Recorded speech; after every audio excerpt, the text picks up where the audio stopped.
About to be live, and we are. All right. To get to where I can see everything.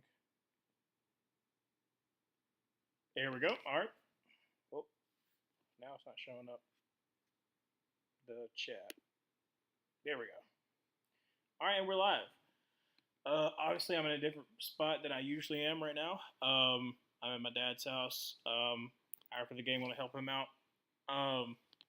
So 49ers and Jets. Obviously, last year's Monday night game was the Jets versus the Bills. Aaron Rodgers gets hurt 4 plays into the game, so hopefully that doesn't happen this time because the 49ers about to kick off to the Jets. So kickoff is about to ensue.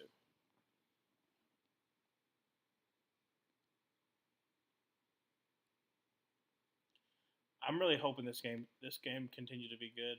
Like I said, all the primetime games have been good so far. I don't consider like the the Browns Cowboys game is not a primetime game. Some people consider it like the 325 is like a quasi primetime game, but no. Gonna be kicked out for touchback. So it's gonna be a first down 10 from the 30-yard line for the Jets. Let me see if I can.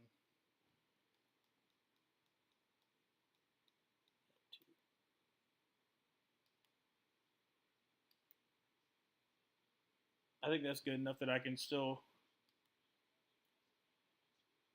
I'm gonna go ahead and keep it at 4, so I can still kind of hear what's being said, um, without it really being picked up on the mic. I don't want to get copyright claimed in any kind of way. So we first down 10 from the 30-yard line. Aaron Rodgers under center. Brees Hall in the backfield. Gonna be I formation. Not I formation. Sorry, single back formation.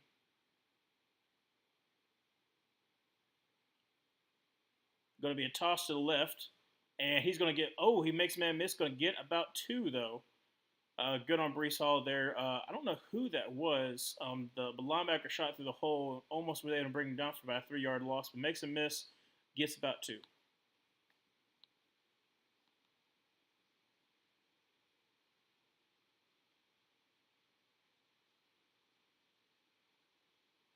I hope Elijah Vera stays healthy. I really liked him coming out too. All right, so it's gonna be second down. Oh, actually, pick up 4. My bad. Second down 6. Going to send the tight end in motion. Going to be another toss and gets really nothing there. Maybe a gain of 2. So it's going to be about third down and about 4.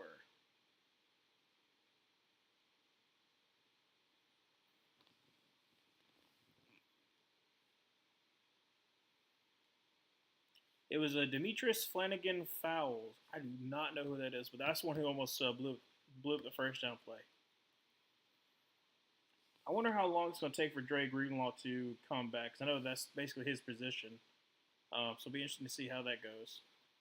Our third down and 3 from the 37-yard line.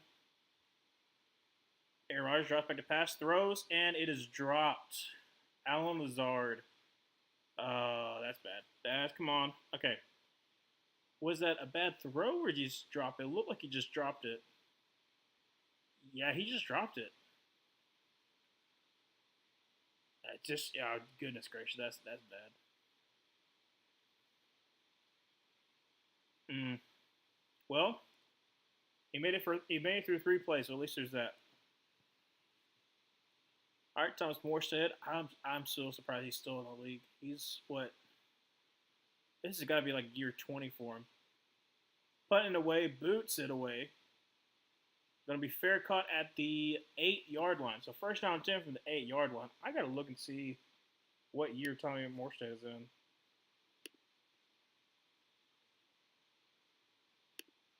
Let's see here. Brock Purdy on the play. First down 10 from the 8.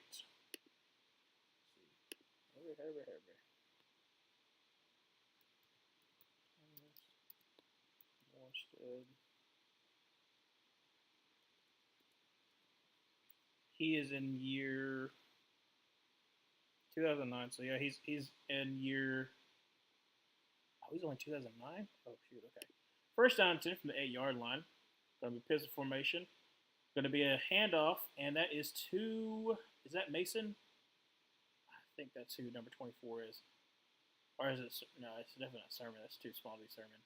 Jamie Sherwood, let's freaking go. Jamie Sherwood, all Auburn player, defender, getting, yeah, Jordan Mason. That's what I thought it was. Okay, so, interesting. I'm telling you, like, the 49ers desperately need to get a offensive lineman. They, like I said, they desperately need to get offensive lineman in the first round next year. Second down 8, gain of 2 there. Drop back Purdy. Going to throw to, is that Kittle? Yes, it is. Gain of about 7, so it's going to be about third down and 1.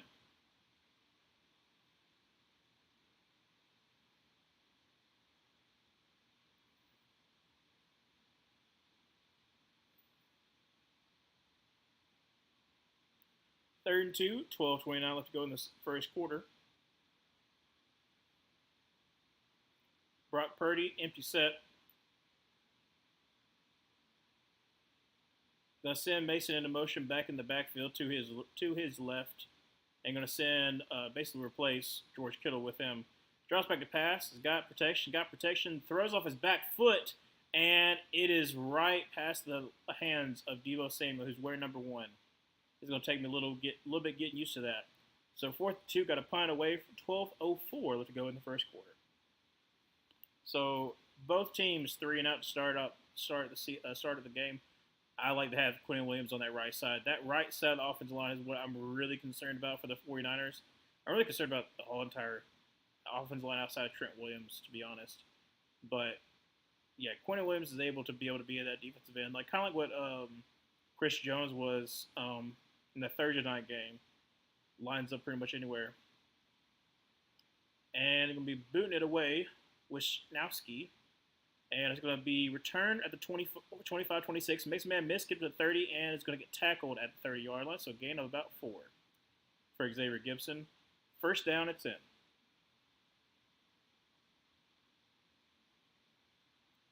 Like I said, both teams at 3 and out. Unfortunately for the Jets on the third down, Lazard dropped the ball. Like it's also one of those things too. Like Lazard is one of the ones that Aaron Rodgers asked for, and you have to be reliable. When it's something easy like that, it was like a pitch and catch. It's that's bad. But yeah, so we're at commercial break right now.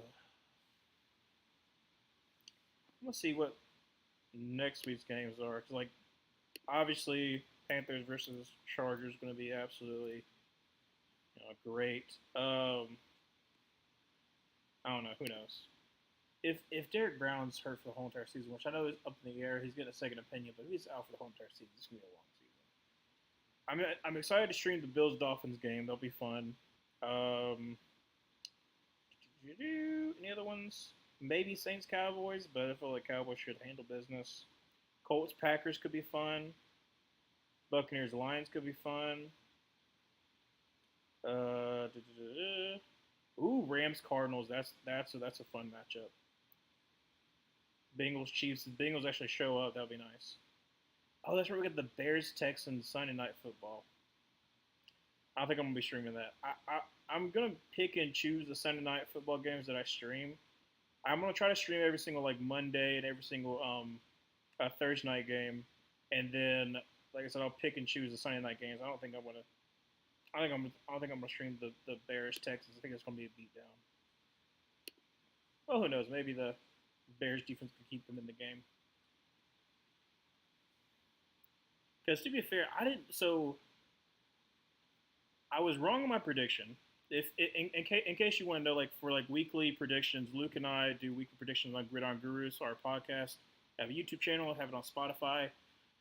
In my prediction, I said that Caleb Williams was going to struggle against the Titans because rookies always struggle the first game, and so that's the reason why I picked the Titans.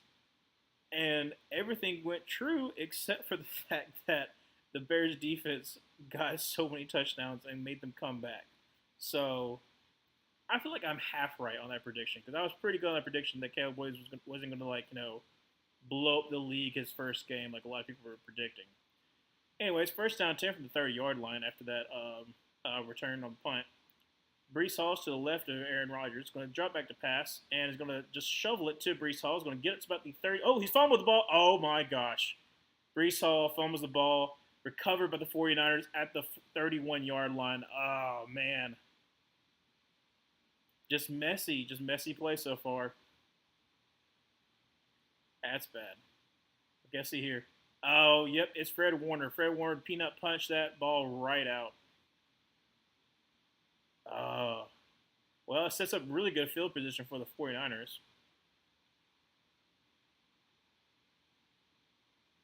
There we go. I'm telling you, I'm thinking Fred Warner can keep this up for definitely a good, let's see, it's a 6 year.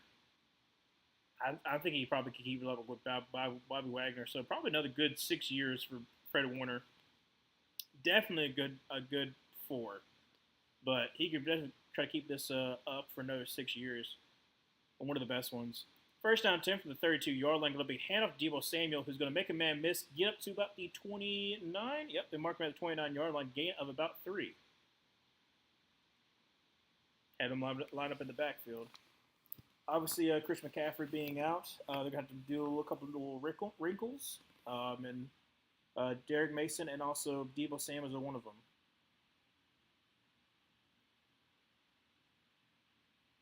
Yep, Deebo Samuel in the backfield. Single back formation. Second down 7. Going to be drop back pass. Try to do a short throw. And great coverage by Quincy Williams on Deebo Samuel. Headed him on like a little Texas route there. So 3rd and 7, 11:06 left to go in the first quarter. Yeah, Quincy Williams, that's just great coverage right there.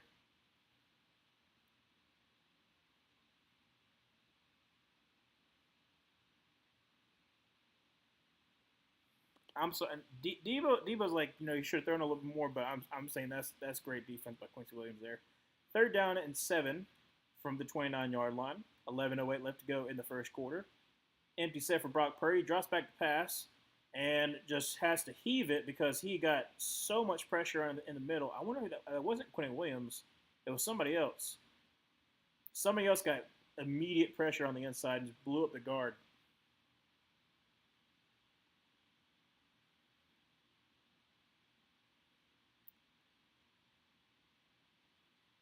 A little I think he was just throwing it away.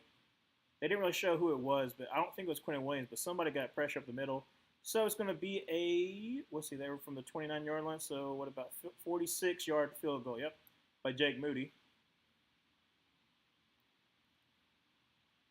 All right, snap, hold, kick is up, and it is good. So 3-0 for the 49ers to start the game. 10:58 left to go in the first quarter. Going to go back to the commercial break. Hopefully not, but I know they're going to.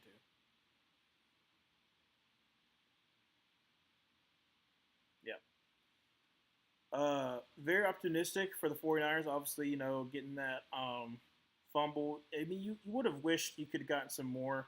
I mean, they didn't get a first down, so far, like both offenses haven't even gotten a first down yet. But still, in these kind of games, 3-0 is still a big deal. I'm trying to remember what happened.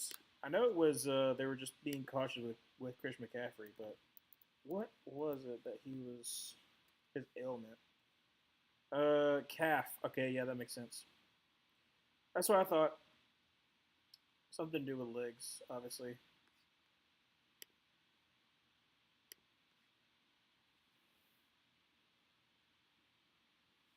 And Jim Harbaugh has a commercial.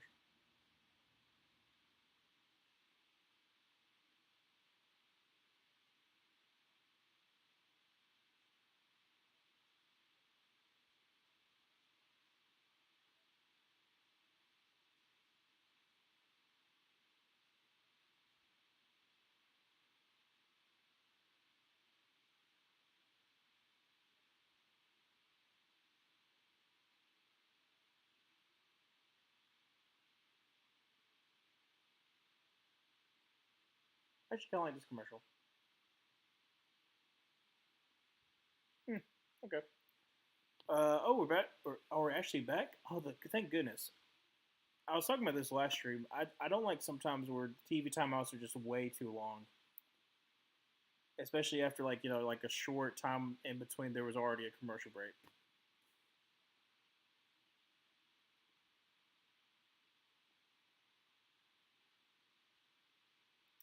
I kind of want to go to Santa Clara. Like I want to go to all NFL stadiums, but like some of them look really nice. Obviously, I would have liked to go to Candlestick Park back when it was in San Francisco, but I mean, it still looks cool. Like it's still like a stadium still looks cool. I don't think there's really a stadium that I don't want to go to because even like with even with the Commanders Stadium, I still want to go because it's still like I don't know. I still want to go to one of those games, just see like what it's like, even though it's a bad stadium. Kickoff's is ensued and it's going to be for a touchback. Like I said, I said this last night. They're probably gonna have to push it to like all the way up to like the 35, maybe the 40-yard line, just kick it out of bounds if they truly want to have people try to return it.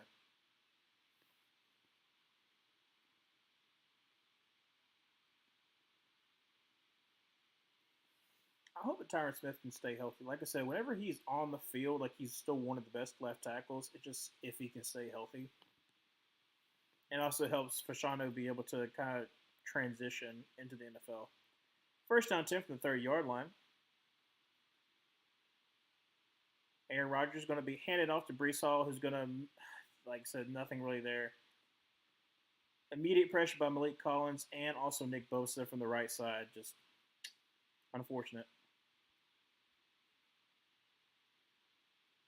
Yeah. Malik Collins just blew up Morgan Moses on that one. All right, so no gain, second down and 10. 10:30 left to go in the first quarter. 49ers still up 3-0. Aaron Rodgers under center. Brees Hall alone in the backfield. Looks like a bunch, right? Going to send Conklin in motion over to the left. And then Brees Hall is going to take the ball and maybe get two. Absolutely nothing there. Nick Bosa kind of blows that one up. Third down and about 9. Oh, Puka Nakua's head to IR. Oh, man, that sucks. I knew he messed up his knee last night. And definitely, you definitely take precaution for that. All right, third down and 8, so gain of actually 2 there. Shotgun formation for Aaron Rodgers. Brees Hall's to his right. 9:40 left to play. Play clock's at 5, 4, 3, 2. Gets snap off. Drops by the pass. Has got time. There's a floater. 2. Oh my gosh, he caught that. That is amazing. Who? Oh yeah, Garrett Wilson changed to 5. I forgot. Yeah, Garrett Wilson. I mean, he just throws it up to him. That's I think it's a Lenore, number 2 on the coverage there. Great placement, and like I said, Garrett Wilson just needs a quarterback. I got him in Dynasty, so I'm happy about that. So the first down of the game, first down 10 for the Jets. A couple of these new numbers I don't have to get used to. That almost was a false start. Drops back, tap pass, got time, throws to, is that Brees Hall? Yes, it is. Brees Hall for about 3-yard gain. So second down 7, second down 6, 8:45 to go in the first quarter. Yep, 3-yard gain, second down 7.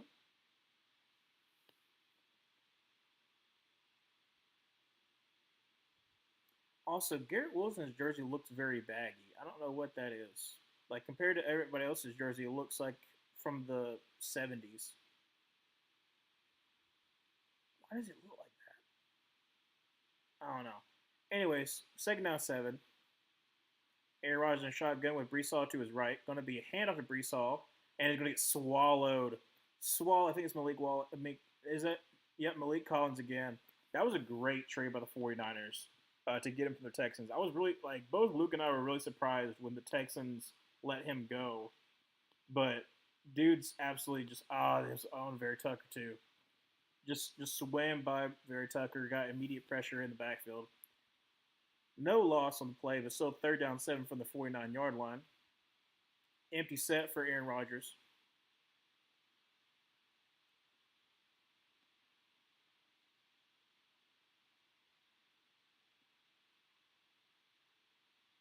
Draws back to pass and slings it to the Garrett Wilson get up to about the 35-yard line again. Again, Aaron Rodgers look at him. He's like he's grinning. I honestly think that if Aaron Rodgers stays healthy, him and Garrett Wilson are going to have an elite connection. They why okay? Also, why do they have Devondre Campbell on Garrett Wilson? I like Devondre Campbell, but that's a choice. All right, so first down 10 from the 35-yard line. Aaron Rodgers with Brees Hall to the left. Going to be a toss swing to, that's actually the Brees Hall up to about the 22-yard line, 21, 22-yard line. First down. Like I said, Jets are rolling. 6:45 to go in the first quarter.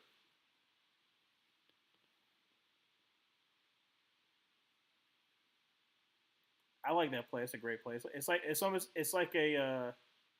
a toss, but you just do a swing with it. But you pull the guard, you pull the tight end as well. First down 10, 6:25 to go in the first quarter. Jets are moving the ball. I formation. Brees Hall in the backfield.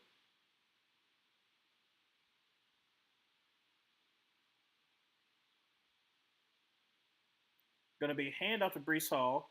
There was immediate pressure up the middle, but still he got about 3 to 4 yards on the play.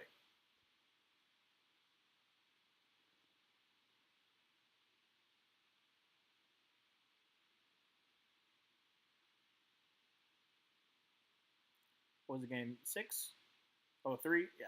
Second down 7, 5:45 to go in the first. Jets are kind of slowing it down a little bit, still trying to drain that clock. Aaron Rodgers so far, 5 for 6 for 48 yards. In shotgun with Brees Hall to his left. Going to send Gibson into motion over to the left. Draws back to pass. He's got time. Throws over the middle and incomplete. He tried to get to Allen Lazard, but, just trying to throw it away almost. So third down 7, 5:21 left to go in the first quarter. Jets so far been able to drive down the field, thankfully, but this is a very important third down for them. This is a really good drive. You need to get something out of this.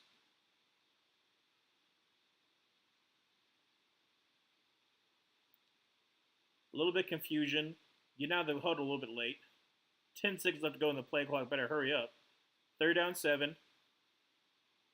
Aaron Rodgers in the shotgun with Brees Hall to his left. Drops back to pass. He's got time. Throws it across the middle. That's Garrett Wilson. That's another first down. First down 10 from the 11-yard line. Every single time it is a crucial down there going to Garrett Wilson.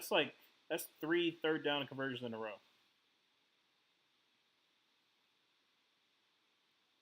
I'm still trying to figure out why his jersey looks like that.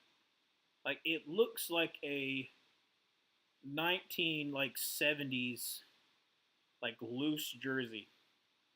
I mean, I like it. I honestly like it. It looks different to everybody else. That's the reason why I'm saying that. All right, Aaron Rodgers, first down 10, and the shotgun with Brees Hall to his left. Going to send Garrett Wilson in motion. Going to throw out to him. Got blockers. Makes a man miss. Makes another man miss. Gets up to about the 3-yard line. Gain of about 7. Garrett Wilson's having a great game. Obviously, when you have actually a quarterback, that actually works. Great play design by Nathaniel Hackett there, and great moves by Garrett Wilson. Makes 2-man miss, sets up his blockers, but Fred Warner is able to. Well, no, it's actually Devondre Campbell is able to rally. So gain of actually 8 there. Second down 2. Garrett Wilson on the sideline getting a breather. 4 minutes left to go in the first quarter. Aaron Rodgers under center. Going to be a handoff to Brees Hall, who is going to walk into touchdown. Easy. Touchdown Jets. Wow. Great drive by the Jets so far. Finally get momentum back. 3-yard touchdown for Brees Hall.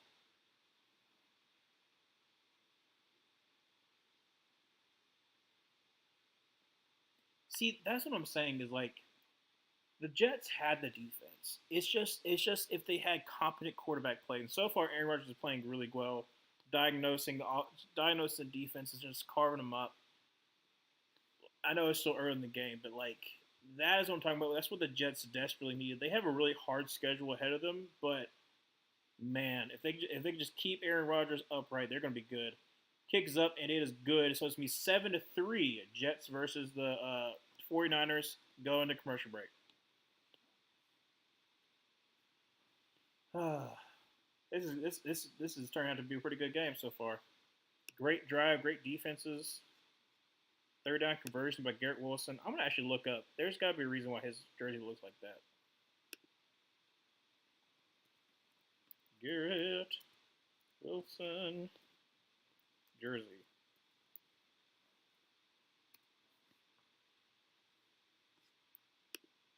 Probably should put baggy.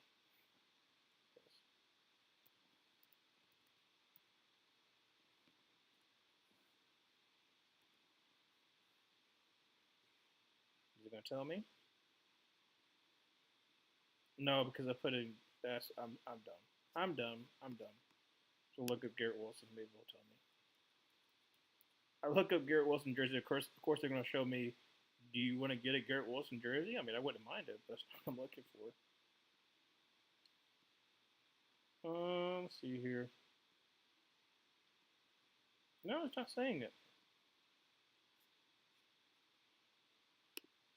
I'm gonna ask the question. Why is Garrett Wilson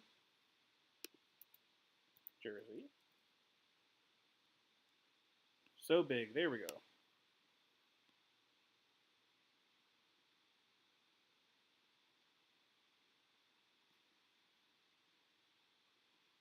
I'm still not saying anything. Oh well. I'll find out later, I guess. But yeah, Garrett Wilson's been balling out so far. 3 crucial third down conversions. Brees Hall's having a decent game. Obviously, that fumble was really costly. Gave the 49ers great field position to kick that field goal, but Jets defense hasn't let up a first down yet, so far they're also playing pretty good. What in the world?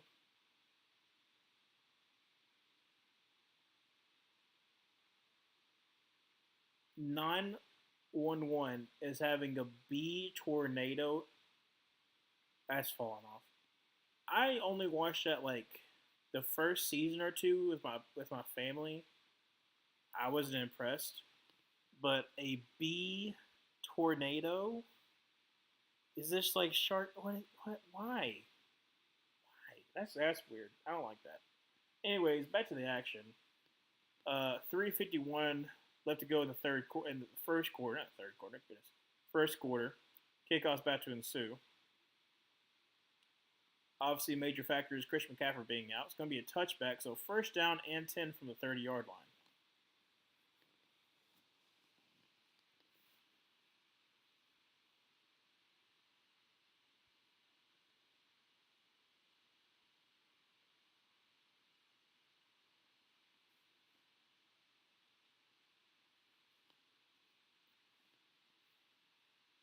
All right. So first down and 10 from the 30-yard line. 11 yards to the 49ers. That's pretty bad. But it's still early, so you never know.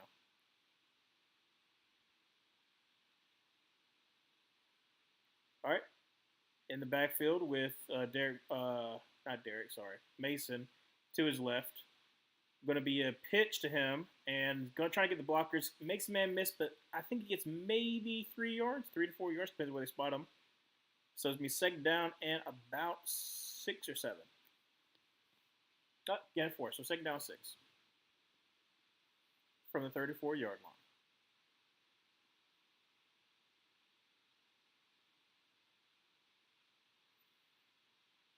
All right, Brock Purdy under center. Be a single back set. Going to be another handoff to Derek Mason. Wide open lanes up to the 40, up to the 45. Runs a man over and gets up to the 47-yard line. Great run, but also great running lanes. That was absolutely blown up. What even happened there? That 3 technique had been gotten blown. Oh, he got washed. Okay. they slanted the wrong way. They slanted away from the play, so it kind of helped out the offensive line. But that was why it was just so wide open. So it'd be first down 10 from about the 47-yard line, I think. Let's see. Yeah, from the 47. Gonna send Jennings in a motion over to the right. Also, Debo Samuel's in the backfield. Gonna be hand off to Debo Samuel. Runs to his own man, but gets about 6 on the play. So second down and 4. 2:25 to go in the first quarter. Like I said, they're gonna be creative. It's Jordan Mason. Did I not say that before? I might have said that.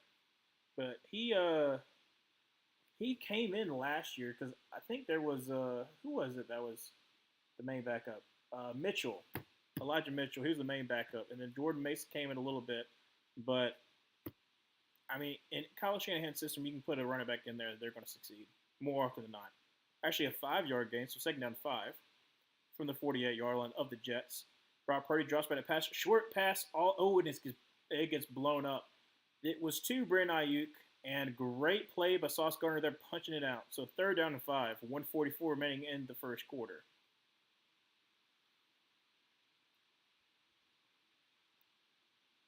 Yeah, yep. That's great defense there.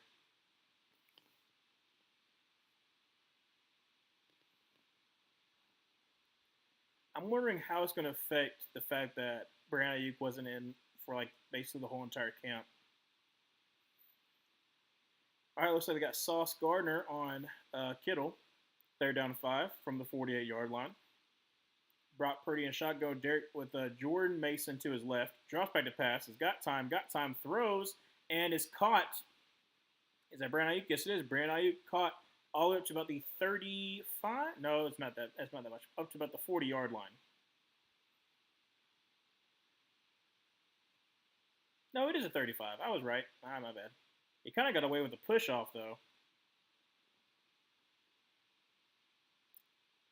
Adams covering on that play. So first down 10 from about the 35-yard line for the 49ers. So far, they've been able to actually get a drive going.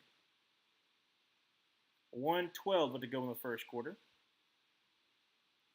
Pistol formation with a U shake to his left and I keep on saying Derek Mason or something like that. Handoff. No, actually play action pass. He's got time. There's a flag. It looks like it's probably going to be a hold. And Brock Purdy just falls down. I think that's going to be. Oh, it's at this. It might be offsides. Either offsides or it's a legal formation. The flag was thrown. Oh, false. Why? If it's a false start, wouldn't they call it beforehand? Let's call it Sheffers. Okay. I don't know who. I don't know what they're calling. It's 55 seconds left to go in the first quarter. Yeah. Illegal man. Not illegal man. Illegal formation. Like I said, the refs are definitely trying to get that out of the game, which is fair. Like there's sometimes that it's like obvious, especially if like you have a person covered up. Uh, but that first game when everyone was caught, like why is it being called a lot? The tackles were being way too far back. But sorry about that. Second down 10. 40 seconds left to go in the first quarter. Going to be a toss to Mason, who's got the edge. Makes man miss. Gets up to about the 28-yard line. Great game by Jordan Mason. Pick up about 7. That might be the final play of the first quarter. Let's see. Ooh, that's not good. Clemens for the Jets is holding his groin. Well, he's really holding his penis, but I'm assuming that's his groin is hurting. Ricky Pearsall is on the sidelines. You can see he has got his backwards hat. Yeah, Clemens is holding around his groin area. He is obviously hurting. And it's in the first quarter. Going to go to a TV timeout. So the 49ers are able to move the ball. Obviously, that league formation didn't help anything, but they declined it because it was an incomplete pass. But it's going to be about third down and 3 when we come back. So 7-3, Jets lead into the first.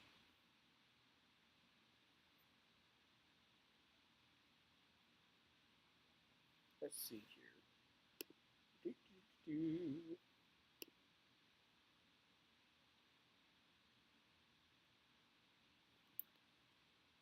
Nah, I already looked up before. I'm still trying to figure out why Garrett Wilson's jersey looks like that.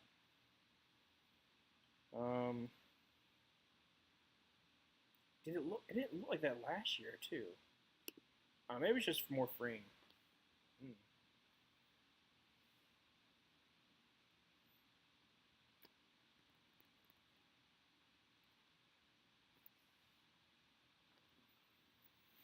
Hmm.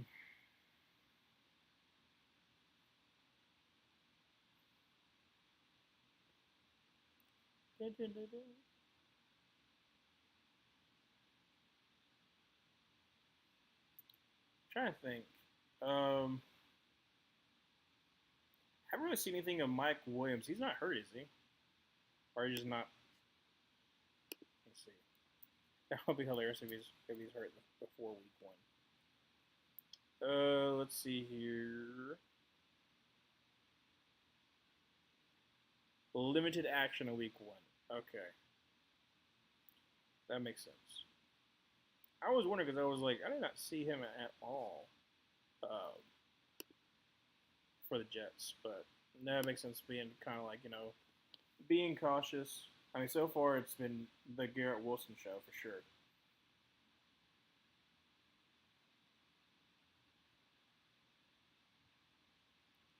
See, what was my? I think my prediction was 24-20 49ers. So we're still in good spot for that, but I did not do well in fantasy this week, so I'm really hoping that my pick'ems finishes off well.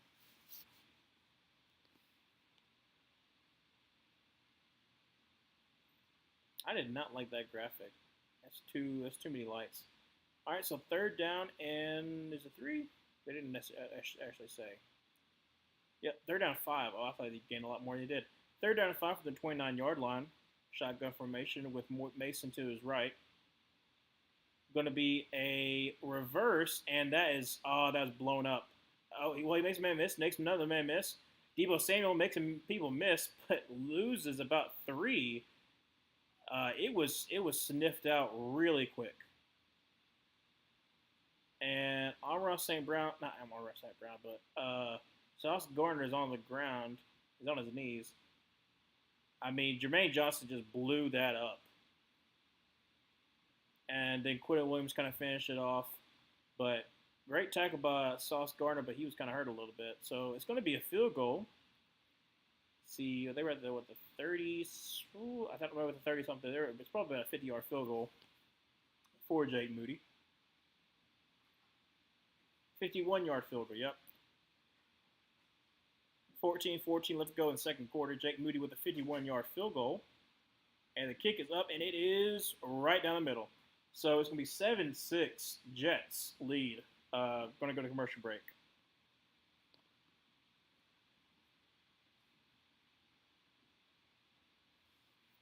Hopefully they don't, because you know they were. They just got back from one.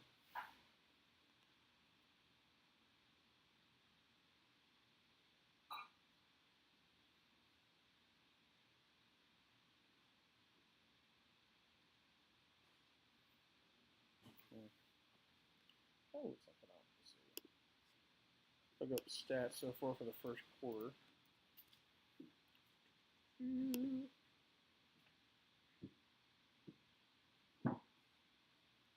Aaron Rodgers is 7 for 9 for 69 yards. Brees Hall 7 carries 16 yards. Not great there, but still look at that touchdown. Then Garrett Wilson so far 4 receptions, 45 yards. That's what I'm saying. Like those that last drive, he got 3 third down conversions there.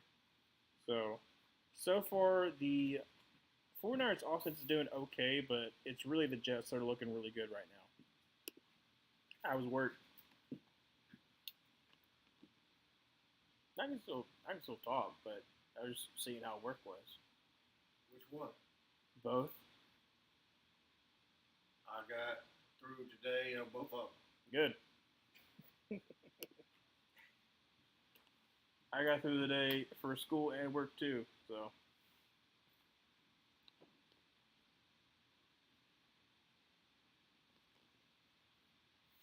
Mm. Oh, also update too.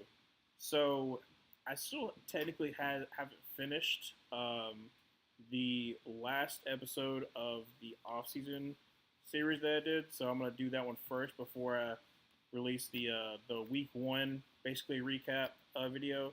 So that one's gonna be pushed off a little bit, but it'll be okay. Um, I was trying to see if I could just do the week one and then finish off the off season like later on in the week, but it wouldn't have really made sense as far as like story wise. So I was just like, I'll push it off a little bit.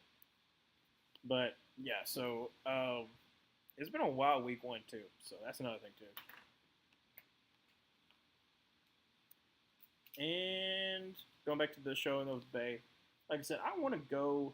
I want to at least visit pretty much all the places in the United States, especially like some places. I don't want to live there, but I don't mind visiting. Yeah, no, definitely not there. Well, I think it's actually just Santa Clara, which is a little bit better, but still. All right, kickoff's about to ensue. Nah.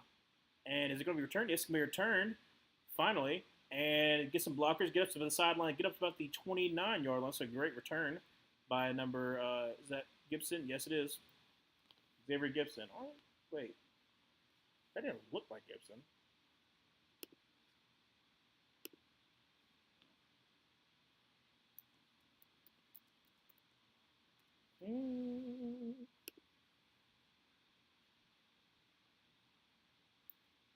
I thought Gibson was a D2.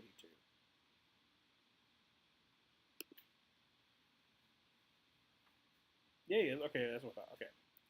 So first down 10 from about the 29-yard line for the Jets. Oh, actually, he made always a 30. Going to be a play action pass. Going to take a deep shot. Oh my gosh, but he overthrew him.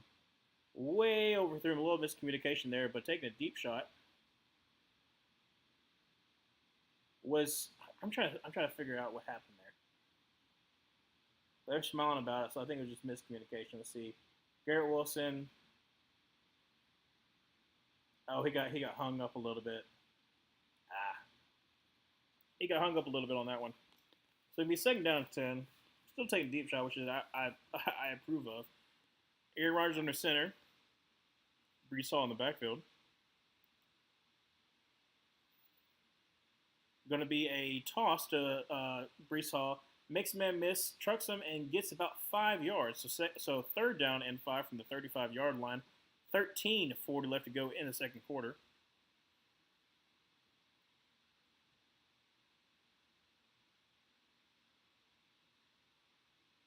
Actually, 3rd and 4, gain about 6. I'm expecting Garrett Wilson because that's what it's been the last couple of third downs. Shotgun Aaron Rodgers with Brees Hall to his right. Going to send Tyler Conklin to motion over to the left, make it bunch left.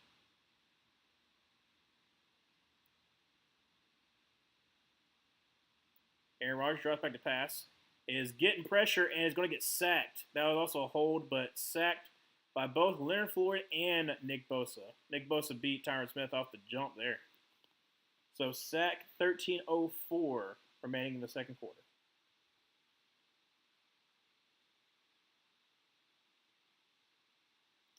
Did he hit him with a Euro step? I saw TJ Watt do that a couple of times. Let's see what exactly happened. See, no, he just beats him. He just beats him off the edge. I thought he gave him a stutter step, but no, he just beat him off the edge.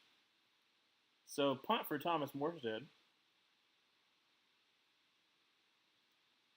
And, almost got that blocked, but it's a booming pit kick. It'll be returned to the 25-yard line, up to the 30, up to the 34, 33-yard line, depending on where they spot him. Good return to that punt. 12:43 left to go in the second quarter. The 49ers take over. Are we going to another commercial break? Come on, dude. We just got done with one. In my opinion, we should only do a commercial break when both teams have had a drive. Unless it's a long touchdown drive, then I can understand that. But if the team did not score, I suggest that let the other team play. Just kind of speed it up a little bit.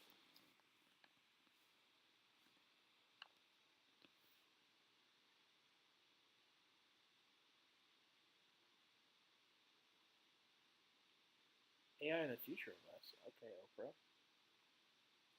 I have not heard Oprah in like the lexicon in a very long time. Obviously, I never watched her show or anything like that, so I mean there's that too. But I don't know, but her talking about AI kind of weird.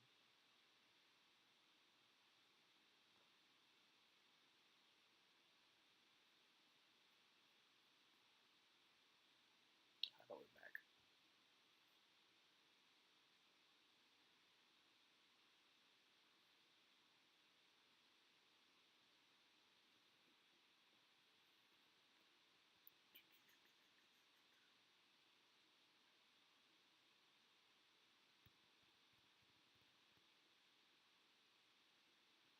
Dun, dun, dun, dun, dun, dun, dun, dun. That I do have to stream that one. That's gonna be fun. Eagles versus Falcons. I'll have fun. I'll have fun streaming that one for sure. That's what's crazy though, because the Falcons lost. Like I was talking to my friend about this too. Let me just show you the Falcons' next four games. So they have the Eagles on Monday Night Football, and then for Sunday Night Football they got the Chiefs, and then they've got the Saints, the Buccaneers, and then of course they got the Falcons. But then they got the Panthers. But still, your next couple of games are going to be kind of hard because you got division rivals, and then you got two of the best teams. So first down 10 from the 33-yard line. Brock Purdy under center. Going to be a play action pass. Has got time. That's a great boot. He's got all day to throw, and he's actually going to run it. He's going to get up about the first down, and he just gets the first down. So gain about 10. They didn't give him anything there. Yeah, ain't nobody had an edge on that one. Goodness. Like usually if there's a PA boot, usually there's like an end that actually like stays home, but everybody was going for that run. Brock Purdy's still for only 2 for 6 for 20 yards. Still, not that good, but first down 10. Under center is going to be handoff for a sweep for Debo Samuel. Gets the edge, going to get up to about midfield. So gain of about 7 there, I think. 12:01 remaining in the second quarter.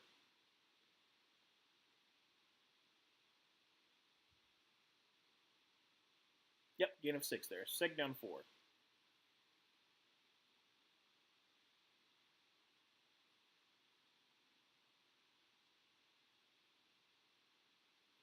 Even without McCaffrey, they've been rushing pretty well. I mean, 5 yards of rush is nothing to sneeze at, that's for sure. Brock Purdy under center. Got Debo Samuel motioning over to the left. Going to be a handoff to Mason, who is going to follow his blockers, get the first down, and get up all the way to about the 45-yard line. Gain of about 6 there. First down.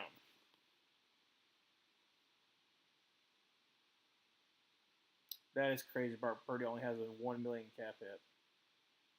Let's see. His contract, I think that's next year. Is his last year of the contract? I don't even know. I'm probably gonna look that up. Next commercial break. That's what I'll do. Next commercial break, I'll look at Brock Purdy and his potential impact on their salary cap. Going to be a toss to Mason. Has got blockers. Going to get to the 40. Makes a man miss up to about the 49-yard line. A great gain of about 6 there. Second down and 4. 10:40 left to go in the second quarter. So far, Jordan Mason's having a pretty good game.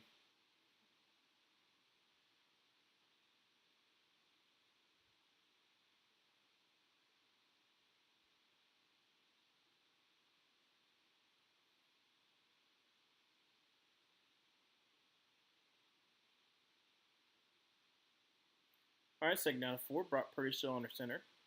Going to send Jennings in a motion over to the left.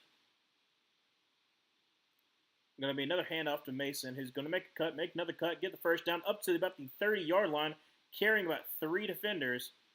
First down, 49ers. Goodness. Jordan Morgan is just running through.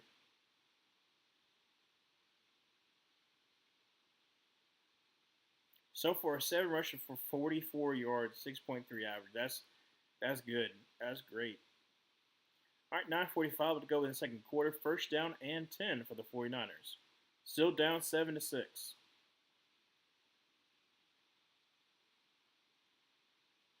All right, Brock Purdy in a shotgun with Jordan Mason to his right. I'm going to send George Kittle in the motion over to the right. Also going to be a toss, goodness gracious, 20, 15, all the way up to about the 13-yard line. Sorry, I fumbled my words there a little bit. Actually going to mark him out at the 12. There is a flag, probably going to be a hold.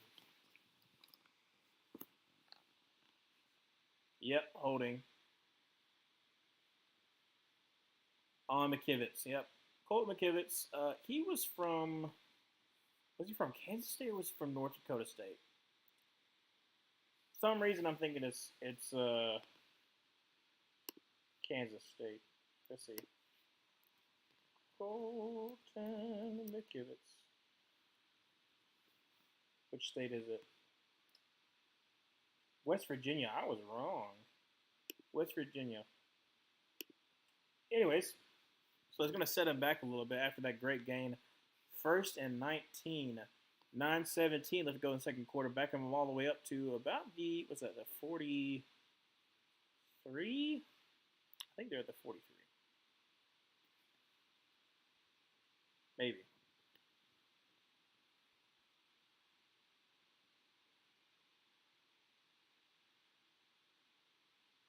CJ Moses on the sideline. That's not good. He's walking on his own power, so I'm guessing it's just like, loss of air. So first down and 19 from the 39-yard line. Shotgun formation for Brock Purdy. Quick pass, and it's going to be incomplete. Great play by number 4 there on Deebo Samuel. Deebo's looking for a flag, but great play by DJ Reed. Yes, it is.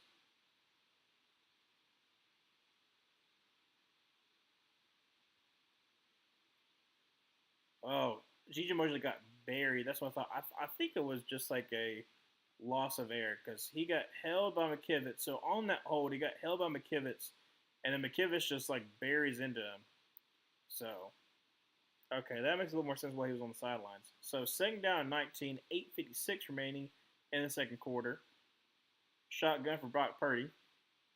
Draws back to pass. Has got time. Going to take a deep shot across the middle, and it's going to make it all the way up to Jennings. Spin move. Makes a man miss. Gets all the way up to the 18-yard line. Great play by Jennings there. So first down, 49ers.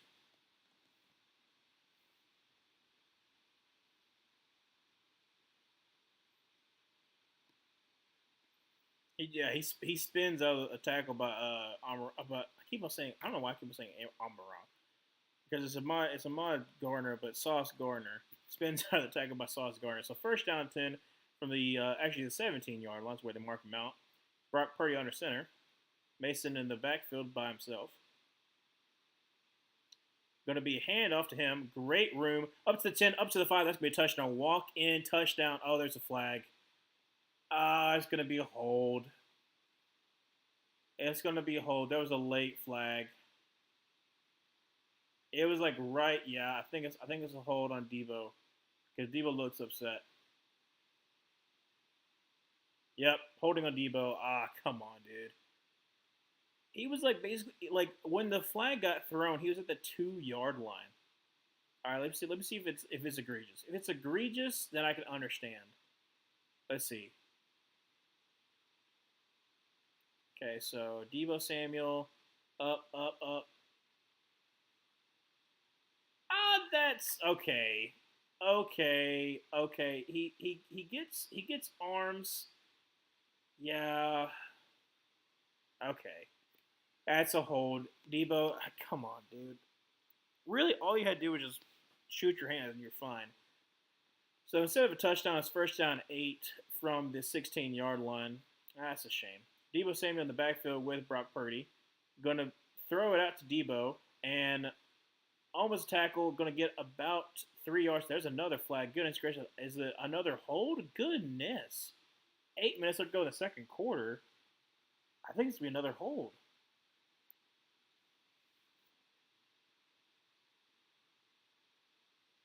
Fans are booing. I think it's another hole, which is that's pass interference. Asher on Juszczyk. I guess he got to the. I guess he got blocking before he even caught the ball. Oh, that's not good. That makes him even more. What could have been a touchdown is just keep on being backed up 49ers penalties. Let's see here. Mm, I get it. I get it because it's technically true. It meets the criteria, but still, I hate when there's so many penalties. So it's going to back them up even more. So I think they're still going to be like, what, first and like 16 or something like that? Depending on where the penalty was. No, wait. Did they not? Did they not accept the penalty? How would you not accept the penalty? Okay, that was weird. So it's second and 6. I don't know why that happened. I guess did they take away the penalty? I don't know. Going to be hand off to Mason, who's going to try the left side. He's going to make a man miss. Going to make another man miss. Get up all the way to about the 2-yard line. A great run by Jordan Mason there. So first and goal from about the 3 there. 7:31 remaining in the second quarter.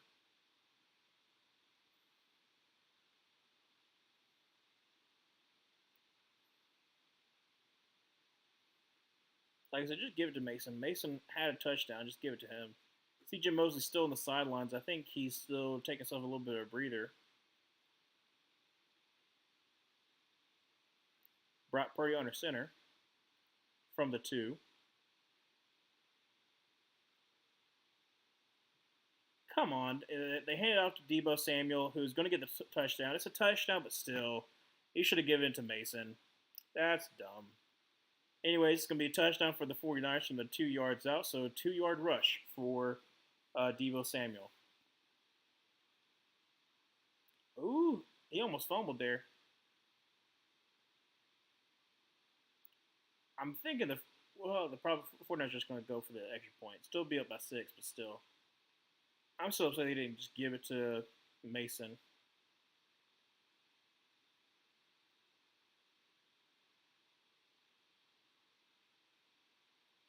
All right, kick is up, and it is right down the middle. So 13-7, 49ers are up. 6:54 remaining in the second quarter.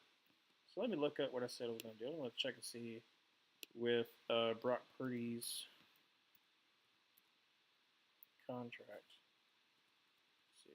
Let's see. What is it for this next year? So in 2025, it's like $1,100,000, which is still crazy. But I know the 49ers cap room has got to be awful. 49ers cap space. Let's look at the calculator so I can try to see how they would be able to afford. I mean, they could do like a lot of cap restructuring stuff like that too. So let's see. Okay, so for this year they have $56 million in cap space. They're down $12 million. So like if they don't do anything this year, there'll be about $44 million they have to work with because everything that you don't use this year carries over to next year.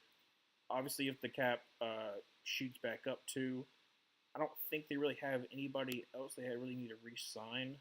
Let's see. Oh, Fonga's got to get re-signed. Okay. Fonga. They can let some of these other people go. So nothing really. So like really and truly, like all they really need to do is just pay Brock Purdy, and they have enough cap space, especially with how you're able to kind of like rework a lot of deals. They should be able to pay Brock Purdy. So I thought it might be a problem, but I did not know they have $56 million in cap space this year.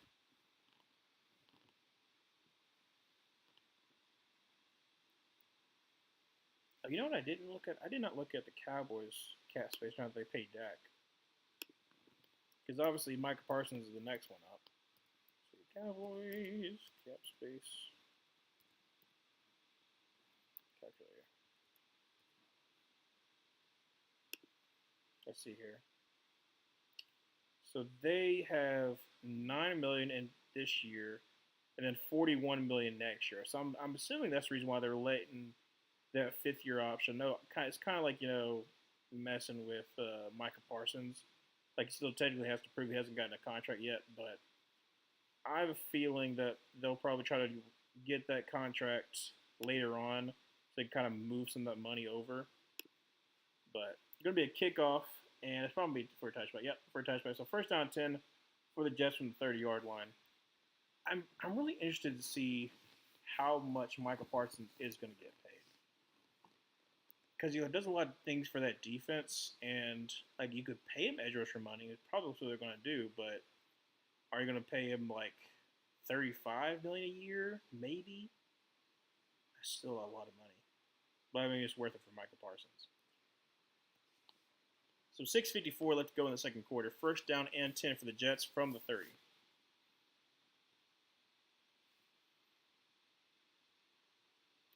Aaron Rodgers under center. Breece Hall is in the backfield.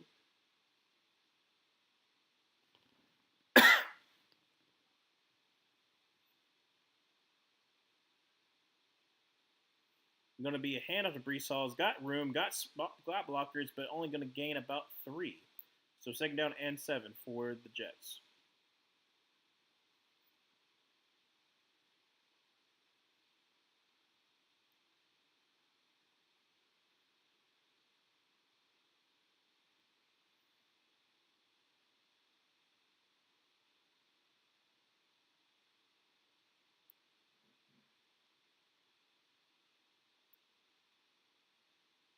All right, second down and 7. 6:18 left to go in the second quarter. Going to be a toss to Breece Hall. Goodness gracious, lost my train of thought. Only gain about 1 there with a tackle of Fred Warner. So it's going to be third down and about 6. Third down 5 actually, depending on where they spot it.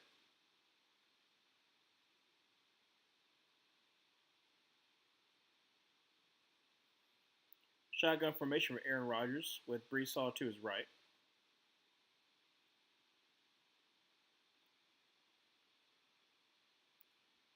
Checking out the line. I'm assuming Fred Warner looks like he's the one that's going to be on Garrett Wilson. Let's trust a little bit more. Drops back to pass. There's a flag, though. Aaron Rodgers just throws it away. I wonder what the flag was. That's what I'm assuming. Aaron Rodgers is pointing like it's on them. Illegal formation. Let's look at this.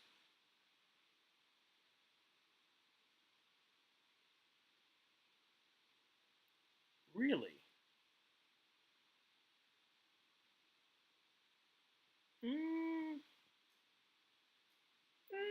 I don't know about that now.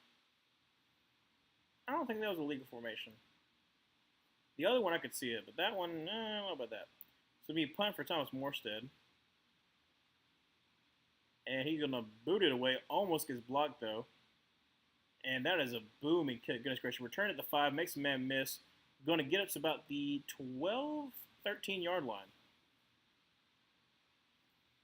And I think we're going to commercial break. Yep.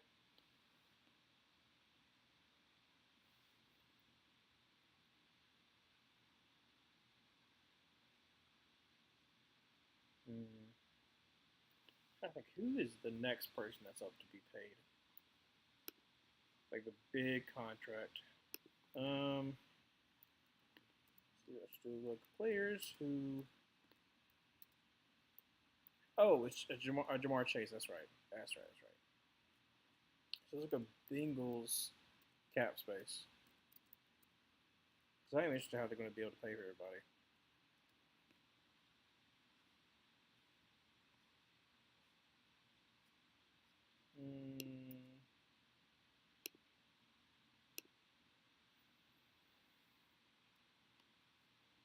Okay, so they're in a very similar situation to the Cowboys. They have 8 million this year and then 41 million next year. So, like I said, literally just like the Cowboys.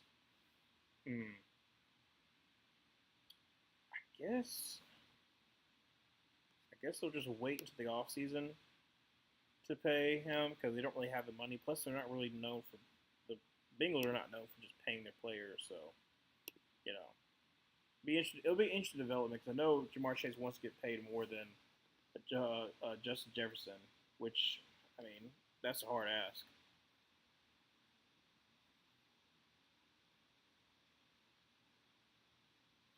I'm gonna put my computer over here because this is getting way too high on my legs. There we go. Raise it up a little bit more.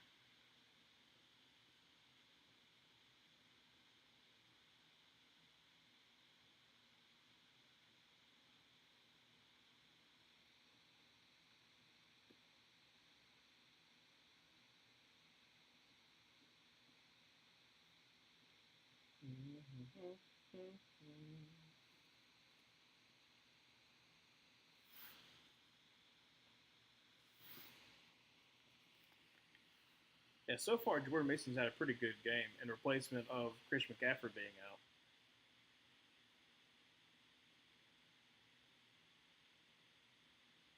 I'm still upset they didn't give him that touchdown.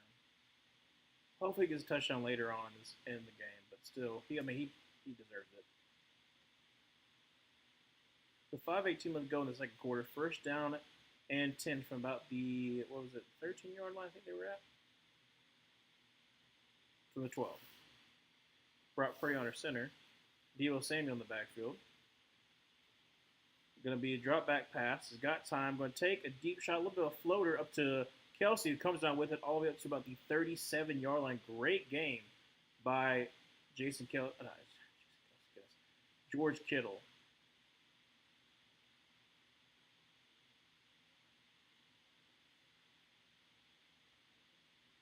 I think it's actually up to the 38-yard line.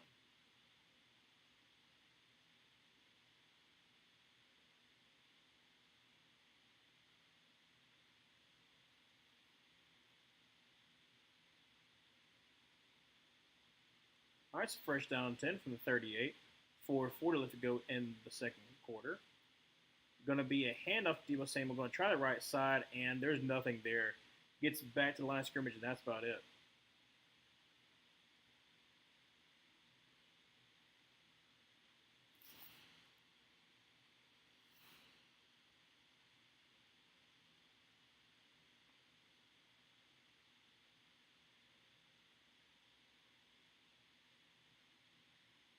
I'm assuming the Christian McCaffrey calf is not going to be too much of a lingering injury, but I get why they're holding him out, just to be on the safe side.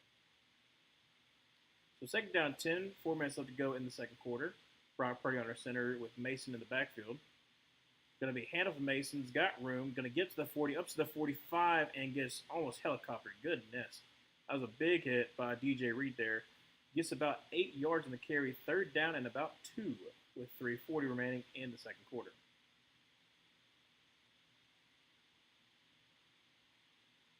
Yeah, a little bit. He hit him right in the thigh. That's why he helicoptered.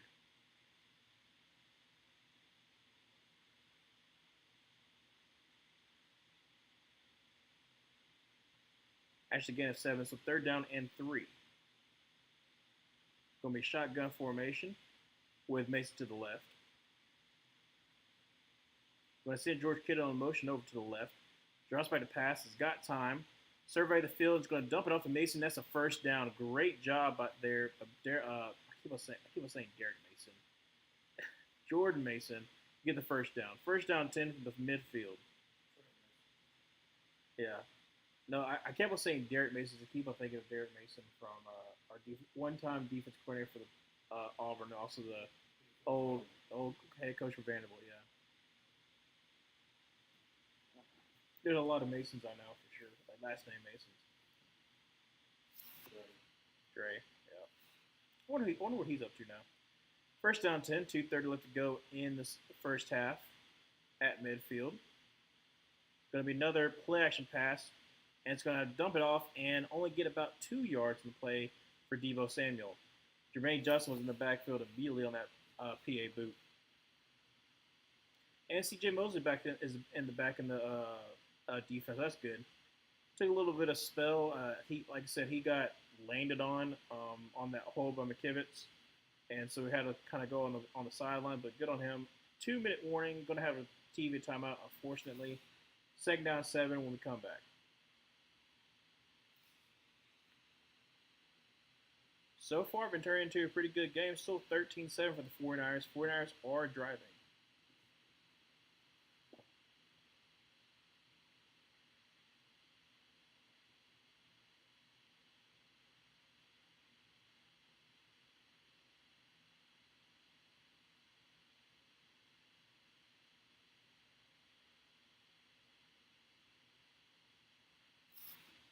Let me see something.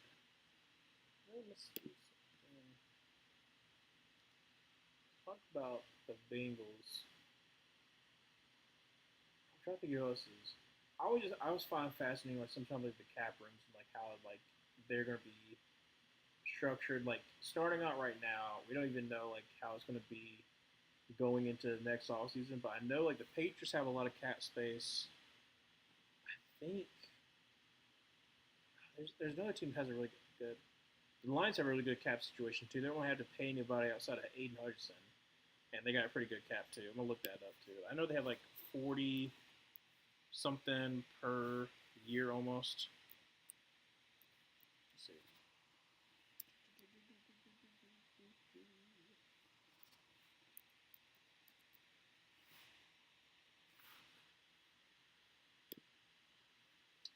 Let's see here. Yes, they got 30 this year, 34 next year, and then 2026 is when they start having to like pay their dues. But still, I mean, you still got a good balance of cap space. You don't really have to pay anybody. So you've already done your free agent move. So as long as you keep on drafting well, I mean, you're in a great situation if you're the Lions. Which I wish the Panthers were in, but it is what it is.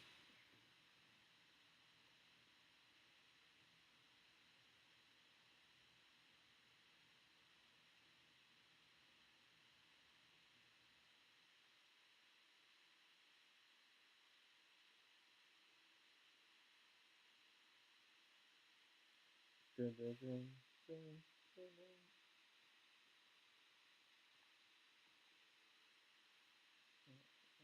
dun.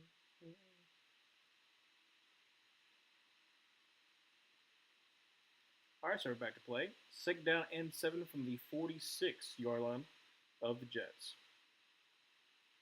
Going to send Jennings into motion. Deebo Samuel in the backfield. Going to be a handoff Deebo Samuel, almost like a counter play right there. Gains of about 4. So third down and about 3. 1:52 remaining in the second quarter.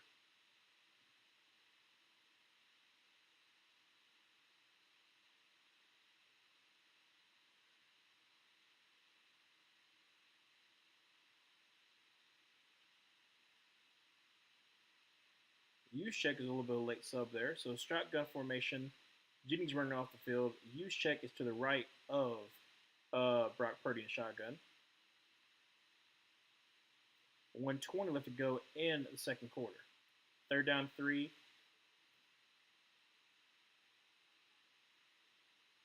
I guess they call timeout. Yeah, they call timeout. Try to get somebody to jump off sides. Just run the clock down. So 1:13 remaining. Um, Obviously, you don't want to give the Jets too much time because Aaron Rodgers has shown before multiple times that he doesn't need that much time, especially with 3 timeouts.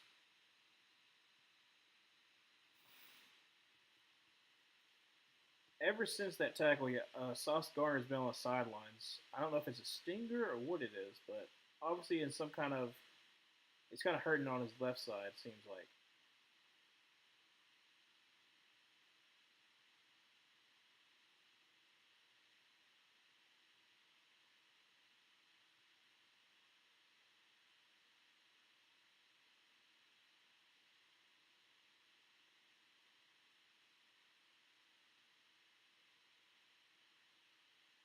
All right, so third down 3.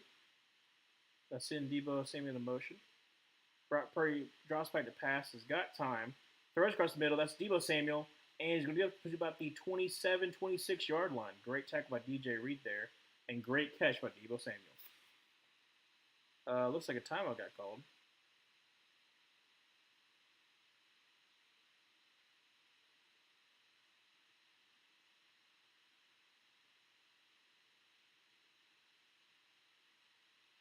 So who called timeout? Because there was definitely a whistle.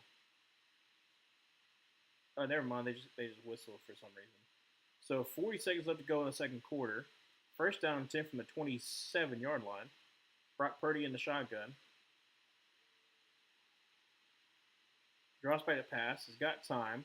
Throws across the middle. That's going to be Jennings, who's going to get up to about the 12, 13-yard line. I think it's where they're going to spot him. And a timeout by the 49ers with 24 seconds remaining in the second quarter.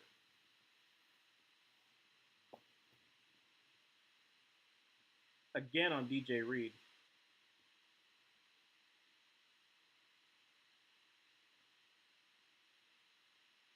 Kind of missing not having a Sauce Gardner out there.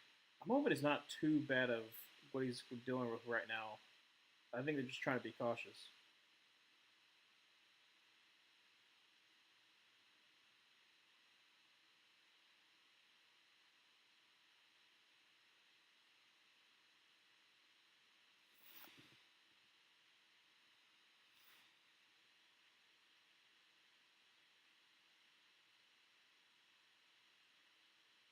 All right, first down 10 from the 13-yard line. Brock Purdy in the shotgun with I keep on saying Derek Mason. Jordan Mason to his left. Moves over to his right. Drops back to pass. Is going to throw a screen to Deebo Samuel, who's going to get blown up. I don't know why you would run a last time out for the 49ers. Why would you run a screen when you only have one timeout remaining? I don't like that play call. So second down, you're going to basically just take shots in the end zone now. I mean, if a sack happens, then like that's the end of it. I don't know why you would.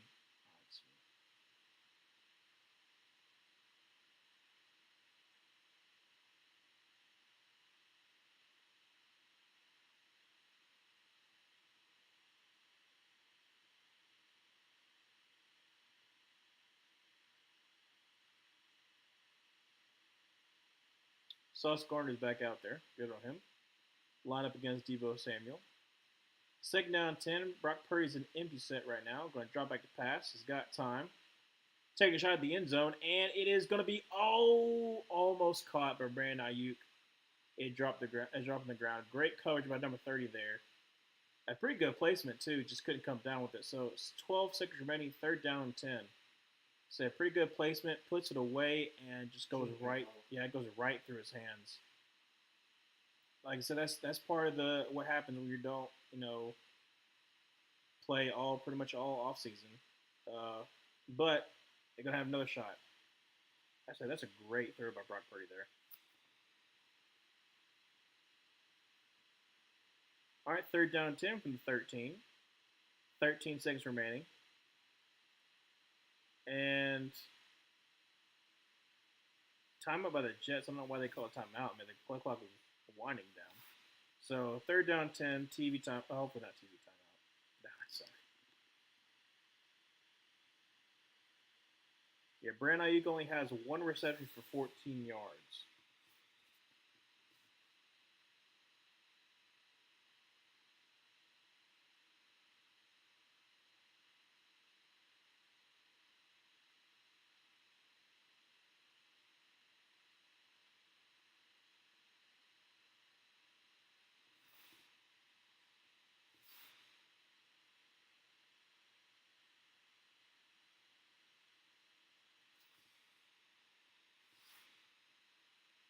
They're showing the play over again. Like you said, it's just that's something you got to come down with. All right, third down 10. Brock Purdy steps up and is going to throw for the end zone, and it's going to be incomplete. Nothing really there. It's fourth down 10. Going to have to kick another field goal. Should be a chip shot, though.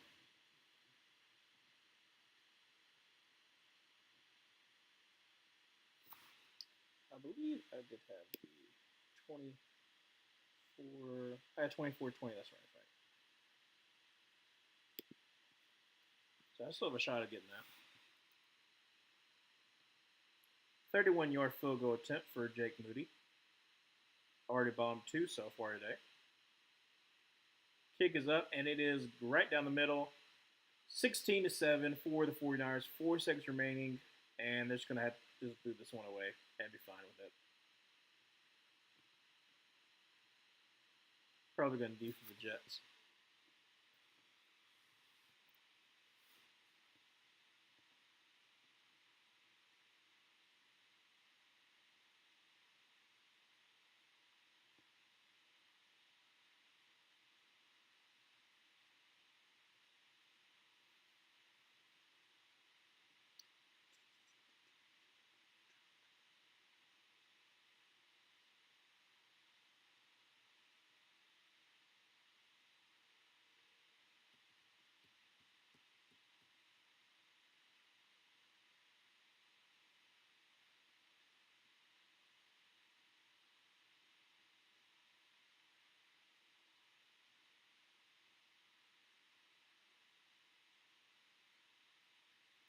158 total yards in the second quarter for the 49ers. Yeah, that kind of shows it.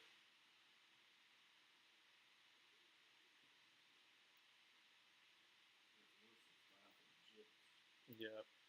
The Jet, well, I mean, the 49ers have just had the ball for most of the quarter, but going to be booed out in the back of the end zone. So first down, 10 from the 30. Jets are probably just going to knee this one out.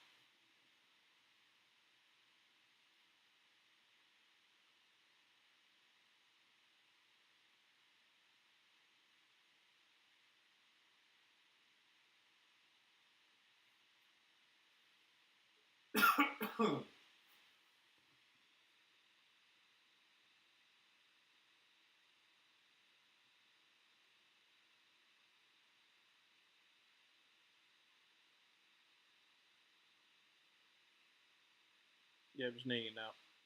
All right, so 16-7, first half score. I guess just like talk about the game a little bit. Obviously, the 49ers dominated that second half. Jets have looked pretty good so far. Obviously, letting up 16 points in the first half is not going to do you any good. But Aaron Rodgers looks good. He looks good being back healthy. Him and Garrett Wilson have a really good connection. Hopefully, they kind of tune up some things in the second half. I think they start with the ball, or let's see. I'm trying to remember if they start with the ball or the 49ers start with the ball. Yeah, the Jets start with the ball. So the 49ers started for the second half. Jets defense, obviously, not having Sauce Gardner for a little bit, and then also not having CJ Mosley, who went up to the sideline. That hurt a good bit. Hopefully, kind of get everybody, cleaned up a little bit and go into the second half. Obviously, you need to be shut down. I don't think I had anything else really to uh, break down because we've already kind of talked about it pretty much throughout the stream so far.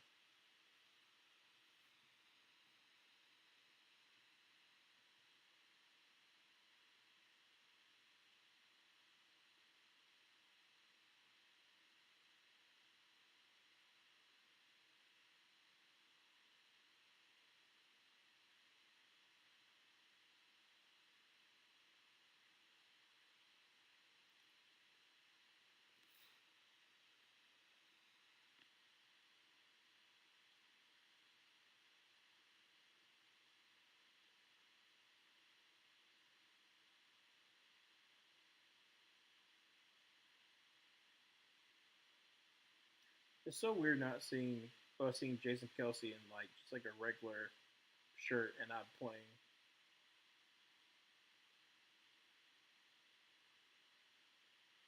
He's good at football. Yeah, he retired last year.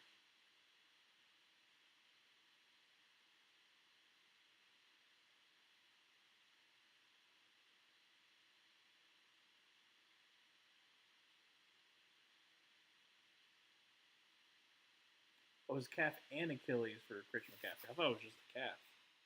That's the reason why they're helping him out. But Jordan Mason had a pretty good game so far. Hopefully they're able to get him a touchdown. That'd be nice. Now for his first start.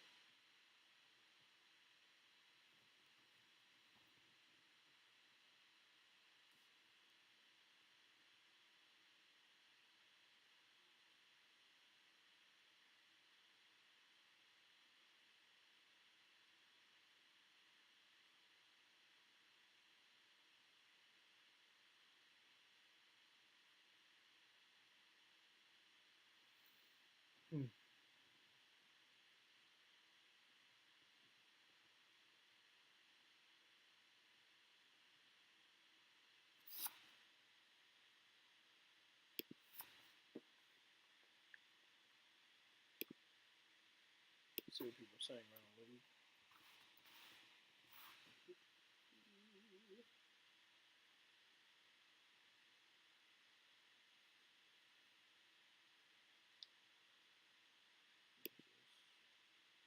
NFL saying things.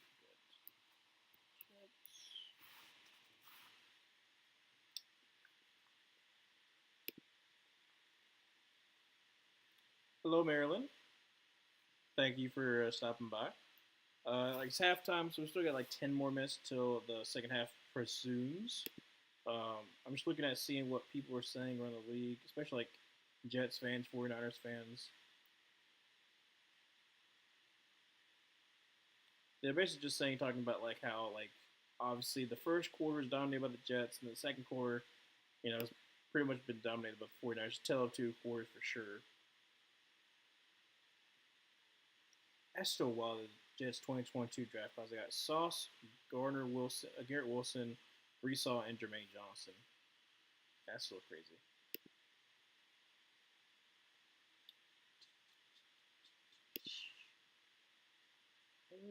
Nothing really there.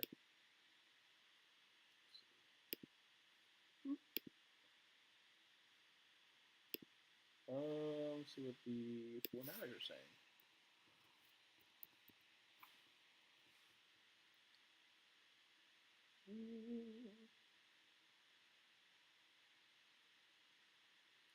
Nothing really like interesting being said. Sometimes I'll look and like there'll be like some fans that are like extremely upset or anything like that. But at the same time, um, it's still like a close game.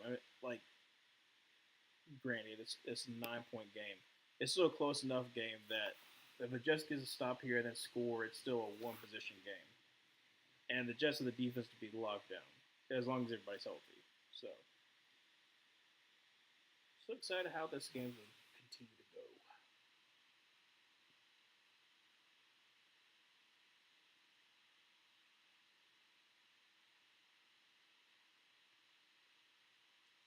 Who are they honoring?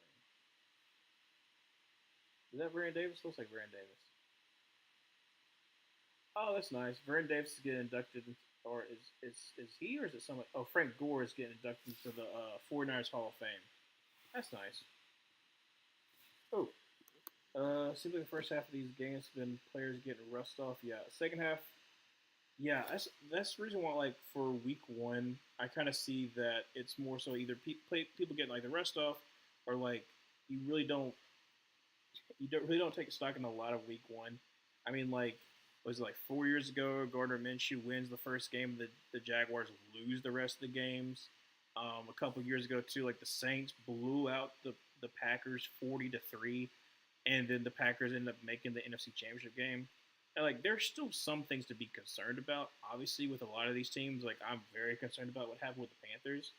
But at the same time, I know that week one, a lot of stuff happens, and you just kind of just like hope that you kind of can make some things work. But I'm not I'm not too concerned about a lot of teams like the Bengals losing to the Patriots.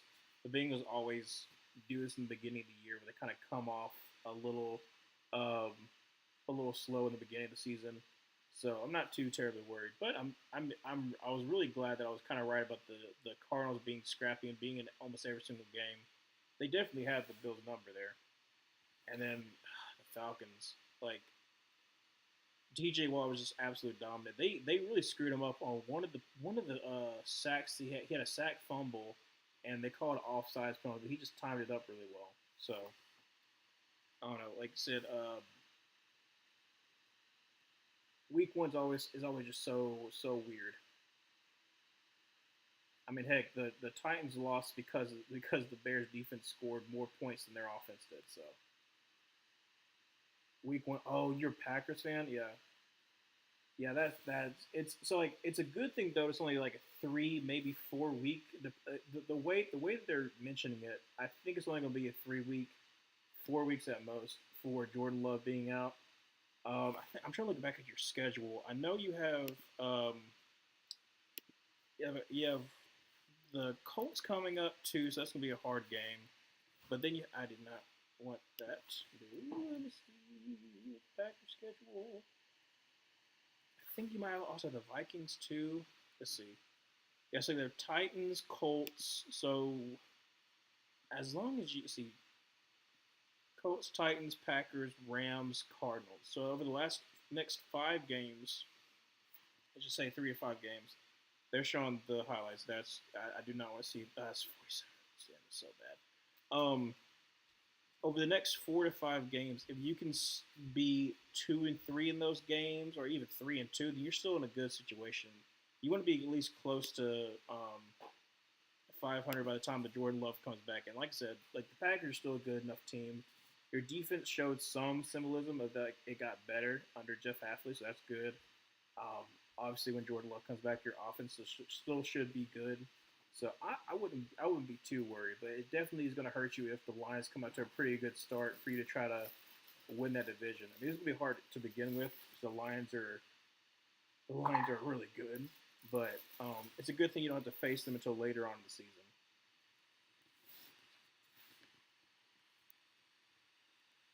But yeah, that's the other thing too about the game. Like overall, that Friday night game was a good game, but when you have someone who gets injured, like the play before it ends, that's just heartbreaking. But I'm really just hoping. I'm thinking about because I having to watch the highlights of the Panthers game. I'm just hoping that we don't get absolutely blown out next week by the Chargers because that just would not be fun. I mean, I already have to think of the fact that Derek Brown might have tore his meniscus, so he might be out for the season, which is another thing all entirely. Um, just taking it from bad for the worse. But who knows?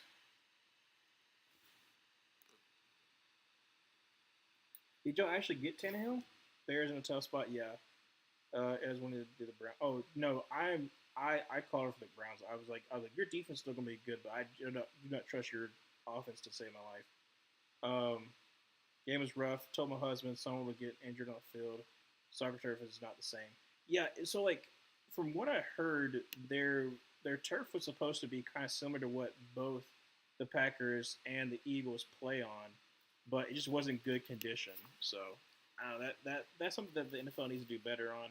I will say this: there are some people who are saying like this is the reason why we don't need to do like international fields because they've been bad, but then they don't point at the Cardinals field 2 years ago for that Super Bowl. I mean, the FedEx Field is absolutely abhorrent. Even MetLife Field like causes so many injuries every single year. So like some of the arguments, I'm like, I don't know about that. What was I looking up? Oh shoot, I forgot what I was looking up. I gotta look back at the message. Oh yeah, Tannehill. I'm gonna see. I did not know that y'all got Tannehill, which would be kind of funny because they get Malik Willis. Oh, you reached out to him, so you haven't signed him yet. Mm. So you reached out, so more than likely you're probably gonna get Ryan Tannehill. But I mean, honestly, that's probably the best. Put a veteran. I would not want to start Malik Willis. So having a veteran in there would definitely help out, especially because someone who knows Lafleur's system played during the day where he keeps the drastic drive, playing at night where humidity is manageable in closed fields. Yeah, yeah, I would want Ryan Tannehill just to be like a little bit of a bridge until Jordan Love comes back. Because like I mean, even when he was in Tennessee, it definitely wasn't him that was winning all those games, but he wasn't the one that was losing all those games either. Like Malik Willis, when he was starting, was causing the Titans to not win games. So I get why some people are going to be down on that. And the South is crazy tonight. Yeah, no, dude. Like being in Alabama, that's where it is rough. Humidity is the absolute worst. It feels like you're in a sauna 24/7. Like it's just hard to breathe. But yeah, like I said, it's more. It's also like everyone's slipping and sliding, but it's one of those like freak injuries that's gonna happen every single year. Um, someone rolls over on someone's ankle, stuff like that. But essentially, it's assurance when Jordan comes back. Yeah, like I said, it's kind of surprising that some of these veteran quarterbacks have stayed in the league for so long. But Flacco being at the Colts is really helpful, especially if Anthony Richardson goes down. Um, and then for y'all, if you get Tannehill, that's at least some veteran presence. Um, and not having to trust still a young Malik Willis. I think Malik Willis is still, is he 24? He's either 24 or 25. He's like the same age as Jordan Love. Let's see.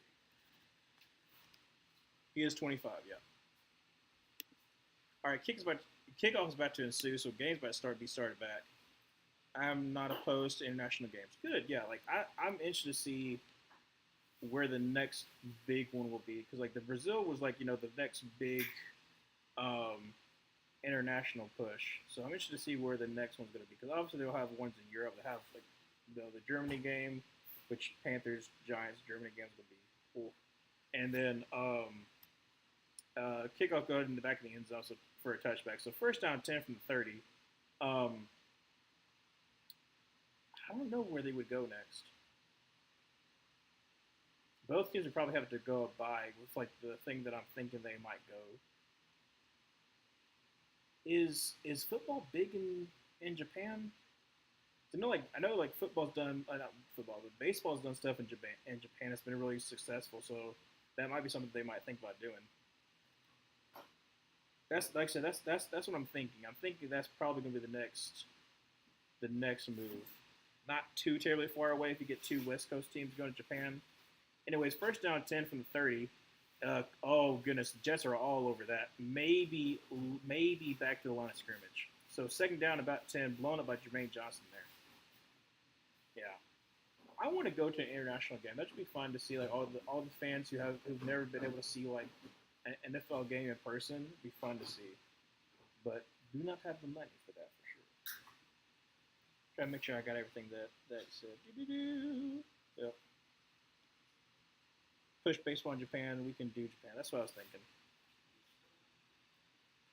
All right, so second down 10. Deebo Samuel leaves out of the backfield. Drops back to pass and is going to be sacked. Oh, he's going to dump it off to Deebo Samuel. Makes a man miss. Makes another man miss. Gets up to the outside. Gets about to the 40. Going to get the first down. That's crazy. Brock Purdy almost got sacked there. They would dump it off to Deebo Samuel and just barely be able to get the edge there and get the first down. Yeah, I do think we're going to have to adjust the new kickoff rules mainly because like most teams are just going to boot it in the back of the end zone. But if they make it to where like it goes up to the 40, like if you kick it out of bounds kind of thing, then I think more teams are going to be like, okay, well actually could kick it to where it has to be returned. So like the Saints do that. The Saints make it where you have to get returned because like they know that penalties can back you up. First down 10. Brock Purdy, quick pass, going to be to George Kittle, who's going to get about 5-6 yards there.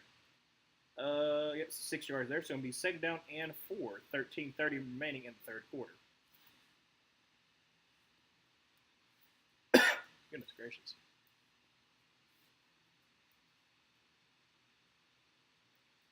So far, Juszczyk was wide open. Goodness.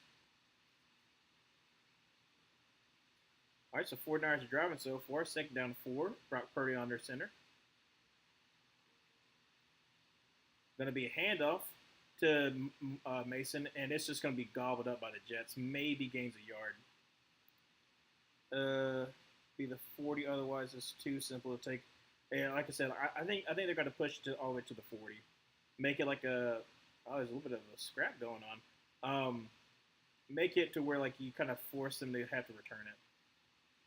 Juwan Jennings and DJ Reader both are grabbing each other's jerseys, exchanging words. It's got to get heated a little bit. Okay, so third down 3, 12:30 left to go in the third quarter.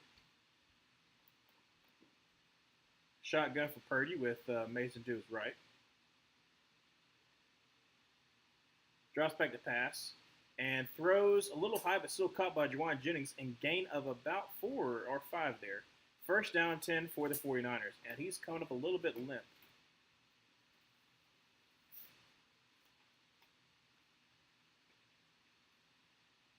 Yeah, bunch formation there is very hard if you're trying to do man on man. That I'm surprised that was not called for a hip drop tackle because that's textbook hip drop, so they're not calling it because he slings his bottom half into his legs. First down 10 from the 48-yard line. Brock Purdy under center.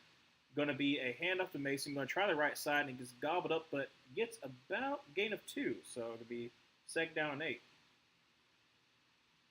Yeah, Purdy is very underrated, and to be honest, though, so when I saw Brock Purdy play at Iowa State, I really liked him, and obviously, like people are forgetting that, like after his sophomore year, people like thought he could be like a first or second round quarterback, but then like his junior year, his senior year, he just had like solid seasons, and it wasn't the best quarterback group to begin with, so it kind of like did elevate him. I'll talk a little more in a little while. Second down and 8 from the 46-yard line. Brock Purdy drops back to pass, has got time, throws across the middle, and caught but blown up. Get about a gain of 6. So third down and 2 from the 40. To me, there's like a group that hates Brock Purdy because they missed on him, and then there's another group that's upset that he went to the 49ers and think he's only good because he went to the 49ers. But like if you watched him play, Brock Purdy was a really good facilitator. I don't like the term game manager because that's like it's kind of like a bad term. But being a good facilitator, being someone who works really good in a Kyle Shanahan system, yes, it helps that he went to the 49ers. But he's the best for that system. Mason just takes it up the middle and he's going to be a first down all the way to the 32-yard line. Because like I thought Brock Purdy was going to be a third round pick. I did not see him go all the way to the 7th round, but I think finally he's kind of getting rid of that Mr. Irrelevant label because I think it's kind of weird that people keep on referencing that. Like people always did it for Tom Brady too, like oh pick 199, that kind of thing. But like it's not his fault that people didn't recognize that he was still a good player even at Iowa State. The first down 10 from the 32-yard line. Brock Purdy under center. That is a false start from McKivitz on the right side. Game managers means consistent now, not flashy. Yeah, that's what I'm saying. Like I don't say game manager. I say facilitator. To me, like there's like three distinct ones, and I might have like a couple of different ones, but like there's facilitator, there's playmaker, and playmaker is when people who are like Josh Allen, Patrick Mahomes, and then there's like dual threat. So dual threat would be like something like Lamar Jackson, or even Anthony Richardson in that case too, that aren't really known for their passing, still have really good passing stats, still have a pretty good passing game, but are known more for their running. Brock Purdy takes a deep shot and wide open I think that was on the wheel route that he had a wide open last time, all the way down to 3 for Juszczyk. 8:56 remaining in the third quarter. Let's see. That's just great. That's a great play design right there. Juszczyk all the way down to the 3.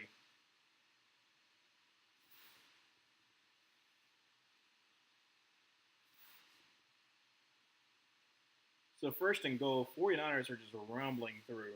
All up 16-7. Brock Purdy under center. Please just give it to Mason. Give him a touchdown. That'd be nice. Going to be hand off to Mason. Going to try the right side and is going to get swallowed up for a loss of about 2. Goodness. Second and goal from the 5. Holmes on the stop there. I wonder if that's... Who is Holmes? He looks familiar from his helmet. Holmes. Yes. Second and goal. Jalen Holmes. That's right. Ohio State, not Iowa State. Ohio State. All right, Brock Purdy under center. Mason in the backfield with him. Going to be a handoff to Mason. Going to try the right side. He's going to get in the end zone. Let's freaking go. Mason gets his touchdown. He was well deserved. Well deserved. Great night for him. 22-7. 49ers going for 2. Looks like 7:42 remaining in the third quarter. That was a 7-minute drive. Goodness.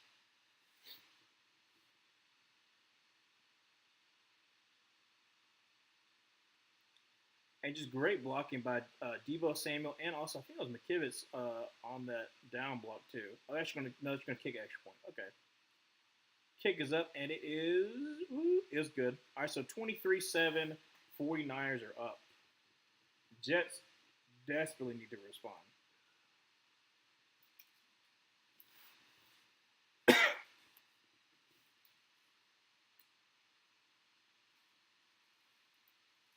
And we're going to commercial break.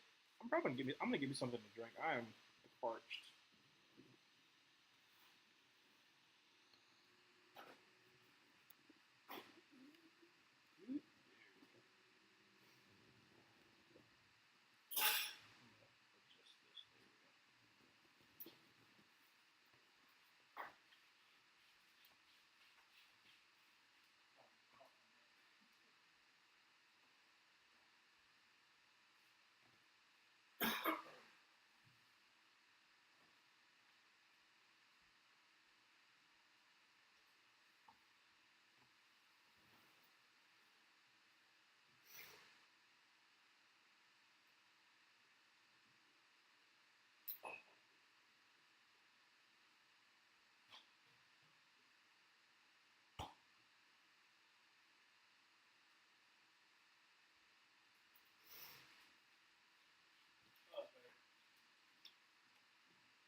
That's so much better.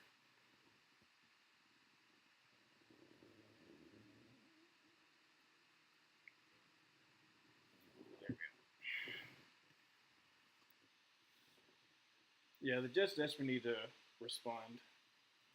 They just haven't had, like said, I think if I look at the time possession, I'm pretty sure the 49ers, like, they had like 150 yards in the third quarter. I'm pretty sure it was just like them just having the ball for forever.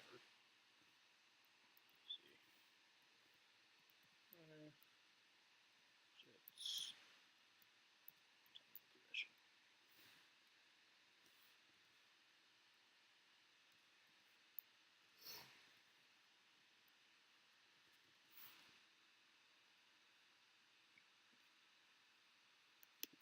Both will show me.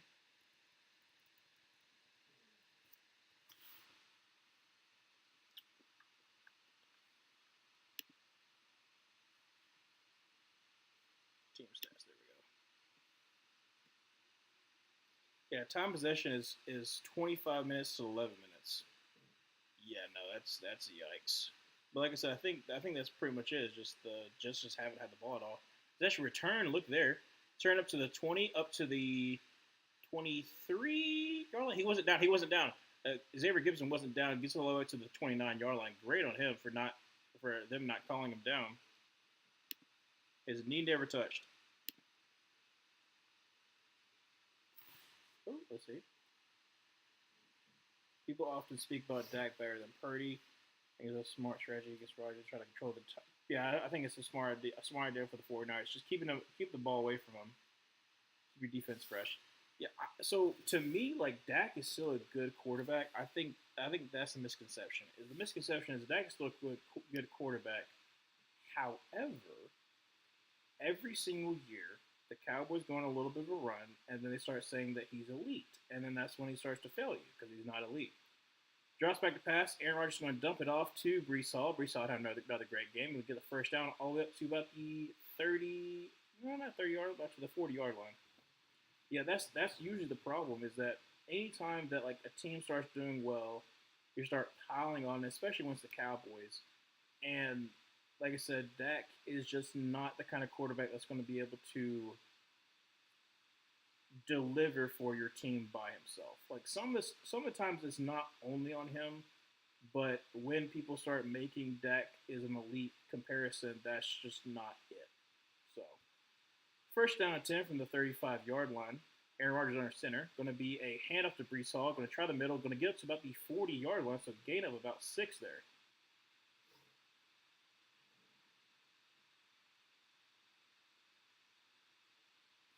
But yeah, like I said, I still think that there's some Dak hate that's warranted, and there's some Dak hate that's a little too much. Like some Cowboys fans that wanted to get rid of Dak. Like who are you gonna get? Like who? What rookie quarterback is gonna come in and be just as good as Dak is? Second down to 5 from the 40. Aaron Rodgers under center with Brees Hall in the backfield. Drops back to pass. Has got time. Getting pressure by Leonard Floyd. Throws, and it's going to be tipped and intercepted. Wow, intercepted by, who was that? Number 40. Oh, that's the guy who's the backup. I think Dak could do exceptional with another team. There's a flag, though. That's the reason why, like, before the extension, I still had my predictions. I still posted the prediction, even though some of the predictions end up being wrong as soon as I posted it. I still think that Dak on the Steelers would be absolutely amazing. Especially they just need consistent quarterback play, or at least really really exceptional quarterback play. Is that after the play?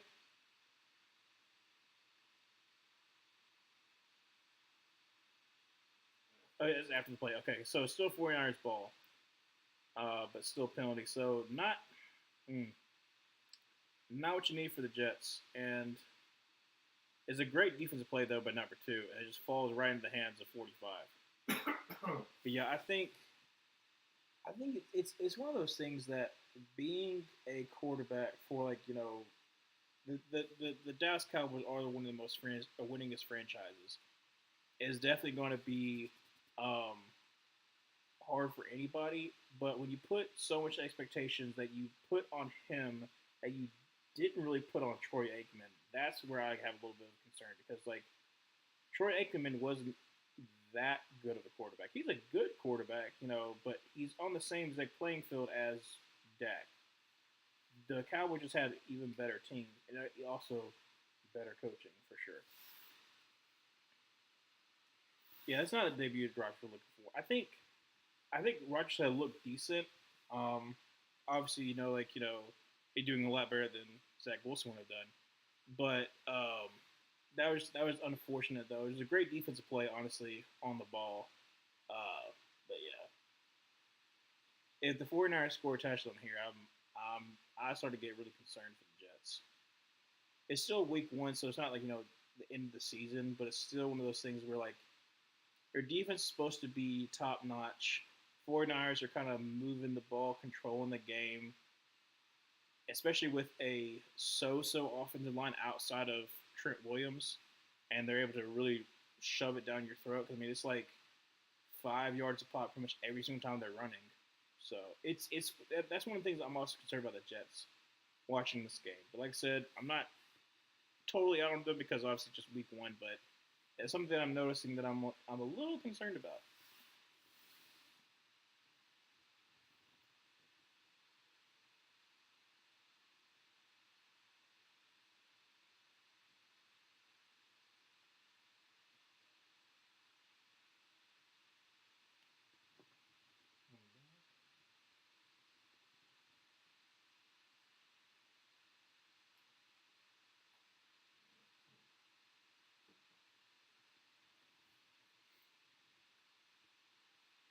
All right, so first and 10 for the 49ers. Still up 23-7 from their 39-yard line.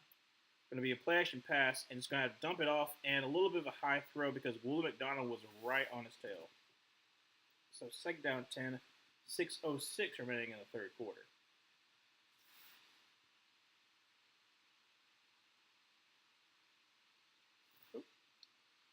I think coming out against 49ers a rough first game back. I think that's true.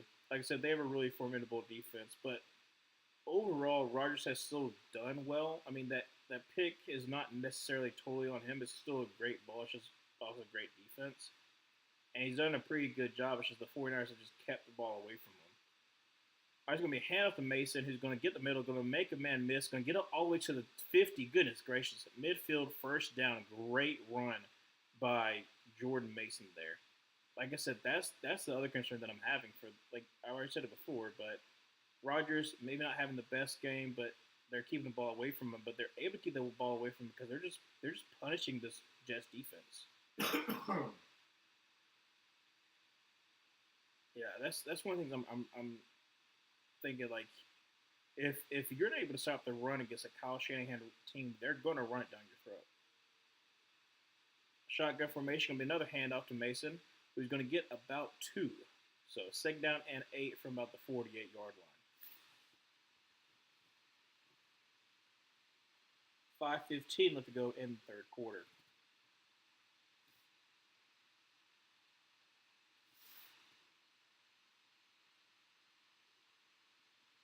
Yeah, this is pretty bad for the Jets. Like I said, you start off pretty good, but hopefully this game doesn't get away from you. Brock Purdy drops back to pass from shotgun. I'm going to take a shot and throws. Whoa, that was way too high to Juszczyk. Juszczyk had a step on Sherwood, but that's kind of interesting.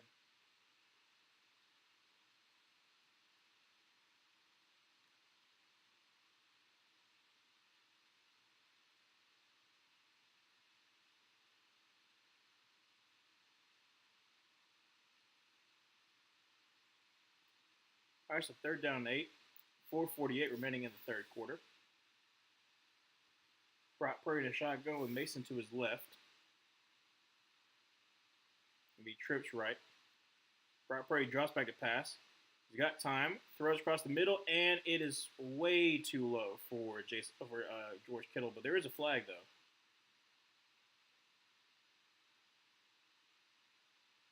Hands to the face of Jermaine Johnson. That's bad. You get a stop. It's just dumb. Just like some of these stuff is just dumb penalties. Yep. Hand right in the throat. I used to hate having that done to me. But yeah, too low throw for George Kittle. I'm gonna have to punt. So, but no, actually not have to punt because the hands to the face. I forgot about that. It's just there's sometimes where like I don't understand why you don't reposition your hands. Like some hands to the face, like it's like a mess up. I understand that a little bit, but sometimes people just keep that whole like obviously the ref's gonna see it. Great run by Jordan Mason there, gain of about 6. So second down and 4, second down 5, something like that. Just dumb. Yeah. There was a couple penalties that were killing the it was killing the Rams last night. There was one of the games I was watching that it was just like these little penalties that were just backing them up. The Ravens were one of them. The penalties were just killing them in their game on Thursday.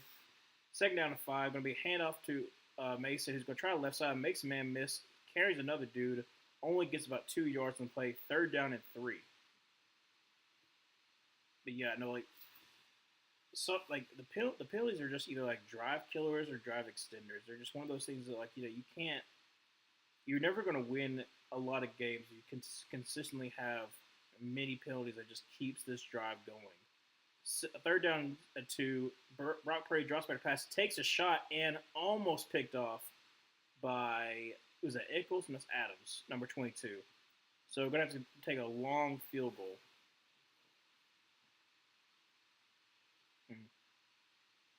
Missed opportunity for the 49ers to get to really extend their lead. I think they're going to try to do like a long field goal. I think Jake Moody's able to kick this, but let's see how far that is. Yeah. 53-yard field goal for Jake Moody. Second year out of Michigan. Snap, kick is up, and it is it bangs in. it banged off the crossbar. I was about to say it was about to miss, but it started outside and just slowly, boink, it just boinked it in. There you go, 26-7. Well, it's still it's a 19-point game, still down by 3 scores. Um, Jets, you got to score a touchdown before the end of the half. Oh, not before the half, obviously. You got to score a touchdown before the end of the quarter, just so you give yourself enough time that if you mess up on a possession, that you're not really down bad.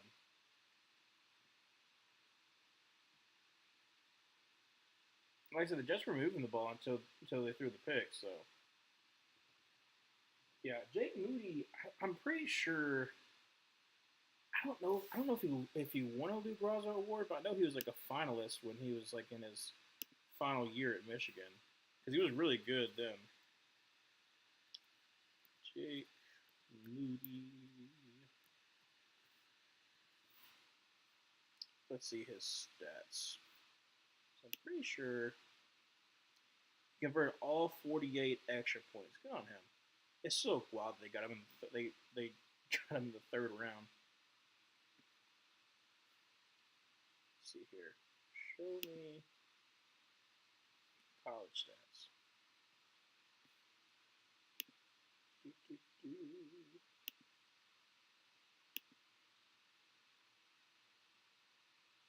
Let's see here.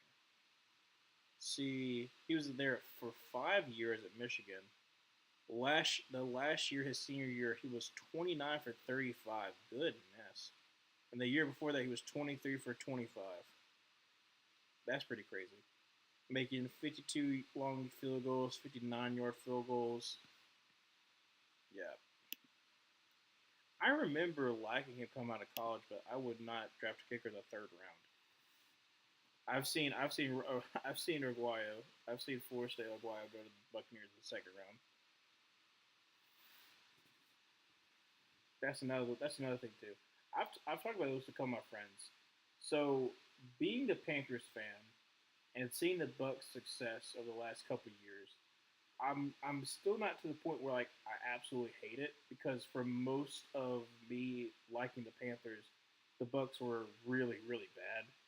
Obviously, the Tom Brady years, they win the Super Bowl, they go to another NFC Championship game, or no, they go to the NFC Divisional, um, and part of me is just like, you know, I'm kind of getting like a cool in it where I'm like, hopefully they don't keep this up, but I'm starting to kind of get where I'm like with the Bucks. I'm like, I'm not. I don't like the fact that you're consistently being at least decent. I prefer when you were the bottom feeder. Anyways, first down attempt to the 30-yard line for the Jets, down 26-7. Aaron Rodgers under center. Going to be a quick pass to Garrett Wilson, who is going to get the outside and gets about the 36, 37-yard line, gain of about 6 or 7. 3:15 remaining in the third quarter.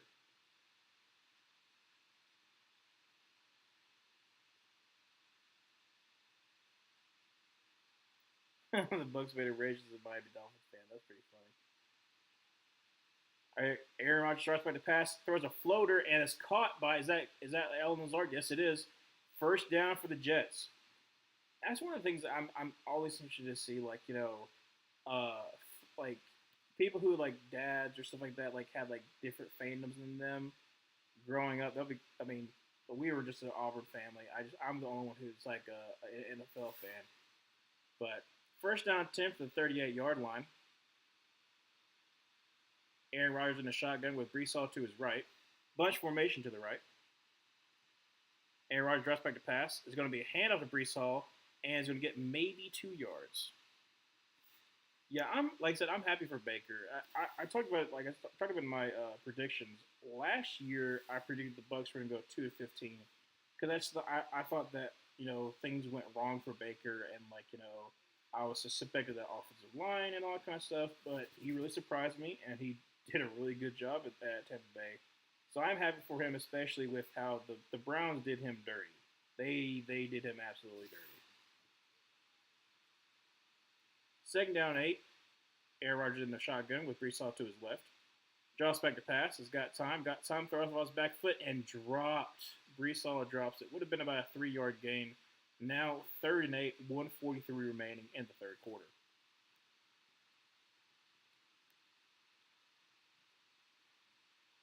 Mm.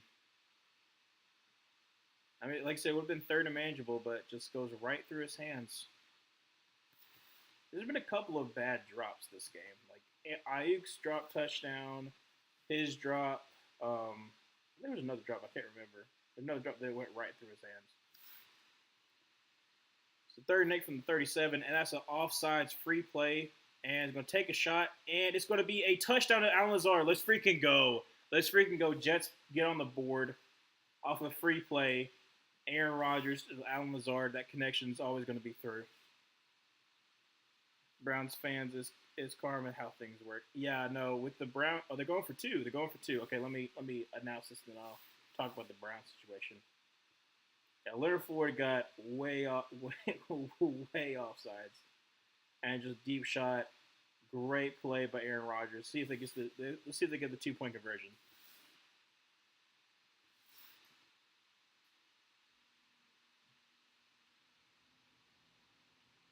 130 now remaining in the third quarter. Right now it's 26-13. All right.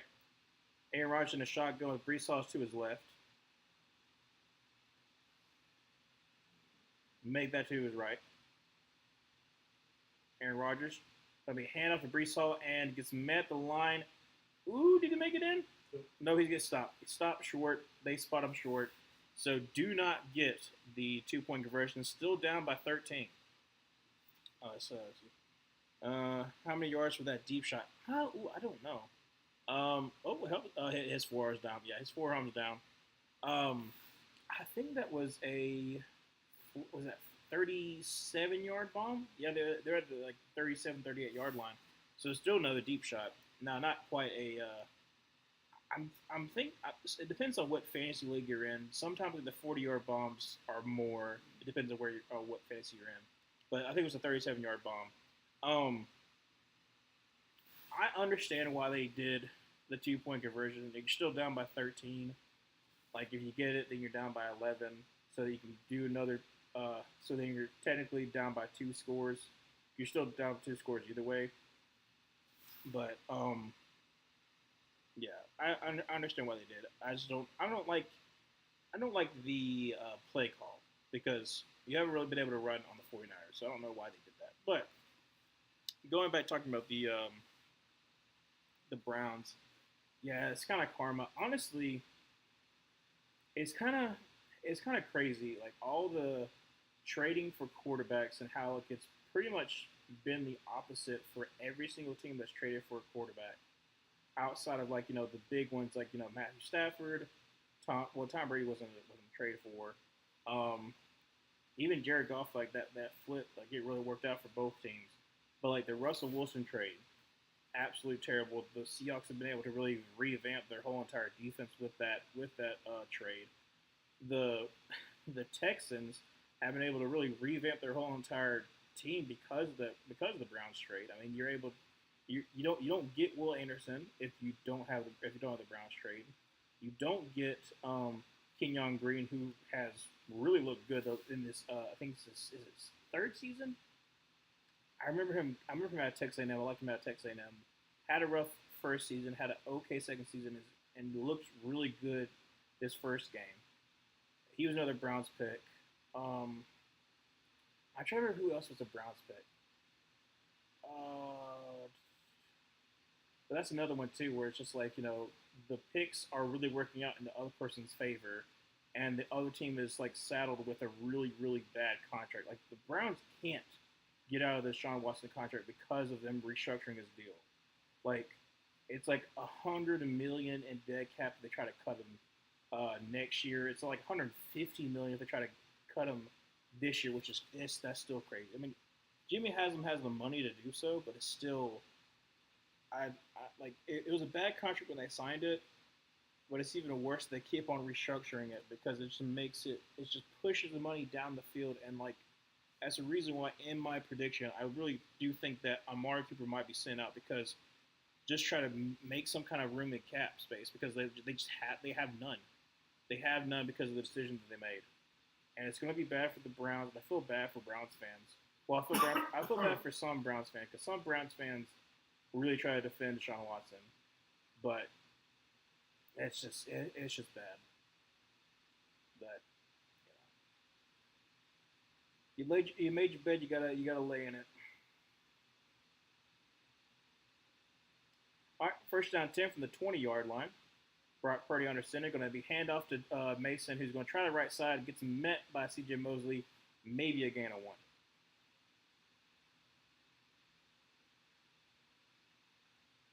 What's the trade wouldn't have been bad without the crazy extension before a single play. Yeah, that's what I'm saying. It's even worse too. Is like you're paying him like 50. I think it's either 47 or like 50 something $1 million for him to play for another team. That's what I'm saying. That's where it's just like it's not a good look, and it didn't really work out. Second down and 9, Brock Purdy going to fake the toss and just sits. He's got all day to throw. Throws over the middle. Jawaan Jennings gets up to about the 36, 37-yard line. First down for the 49ers. 45 seconds remaining in the third quarter. That's what bad for Watson or his fans, but overall fandom that got screwed and made to look awful with the Baker thing. Yeah, that's what I'm saying. It's one of those things where I'm trying to think something. I'm trying to think of a way to compare it. Like I'm not really coming up with anything because like for the most part, when like a bad thing happens, like something that's embarrassing for the franchise, like they are able to cut the player. But I don't think there's really anything to really compare this to, where you know there's something bad and you still trade for the player. Brock Purdy, PA boot is looking and just going to dump it off to Yushek. Gets about 3 or 4. There is a flag though. Goodness gracious. I'm calling up a mug today.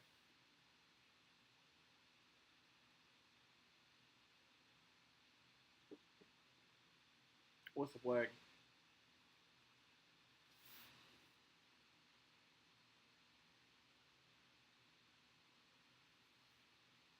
Holding on defense. Okay. 49ers going to get that first down.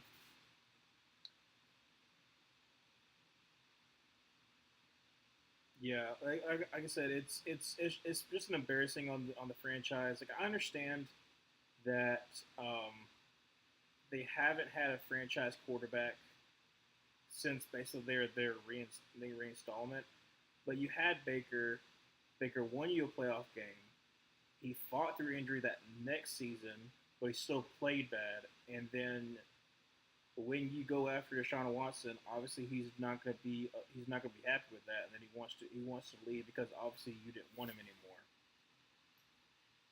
It's just it's one of the things that I'm not surprised the Browns did because I don't like Jimmy Haslam as a person, but it's still very unfortunate for the fans who are diehard Browns fans who didn't want this in the first place, but it's just you know it's unfortunate.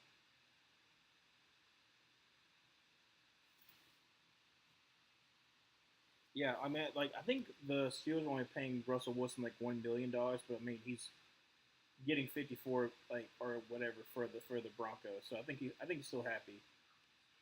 It's one of those things where um, I thought they would start Russell Wilson so they could still save their pick that they have to give to the Bears because I'm trying to remember the conditions of the pick. I know that uh, if Justin Fields plays either 50% or 60% of the snaps, that it goes from a conditional 6 round pick to I think a 4th round pick.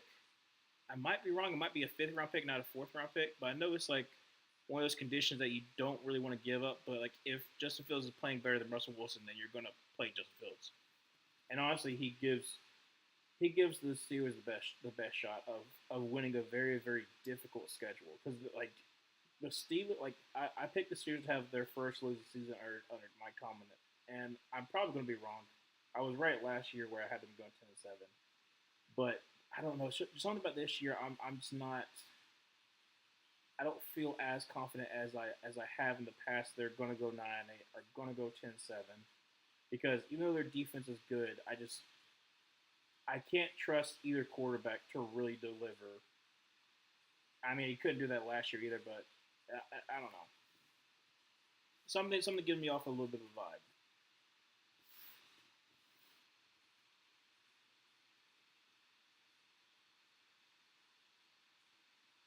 What are you watching? TikTok. You watching TikTok? All right. Okay. So what do you do? Well, I'm streaming. That's what I'm doing. Okay, so first down 10 from the 41-yard line. That's what I'm looking at. Okay, okay. Brock Purdy in the I formation gonna be a toss, a little bit of a high toss to to Mason, and it only gets to the it gains a yard, so second down and That 9. what you looking I don't know. I'm watching the game. I'm pretty satisfied with the football that I'm at? watching. Hey, I'm pretty satisfied with it right. Okay. I was hoping they don't play him next week in Denver. Yeah, yeah. Okay, let me see. Let me see something. I know the Steelers' back half of the schedule is where it's really bad. Unless something happens to Justin Fields, I'm pretty sure he's going to start because he did start before and he won the game. Well, the Steelers' defense won the game for him. Second down 8 while looking that up. Brock Purdy drops back to pass and throws, and it's going to be, that's a nice move by Debo Samuel. Makes shakes and bake up to the 40, up to the 35, all the way down to the 32-yard line. Great play by Debo Samuel there. Stop on a dime and spin move. What's looking up? Steelers. That's right. Steelers schedule. No, that's not what we're looking at.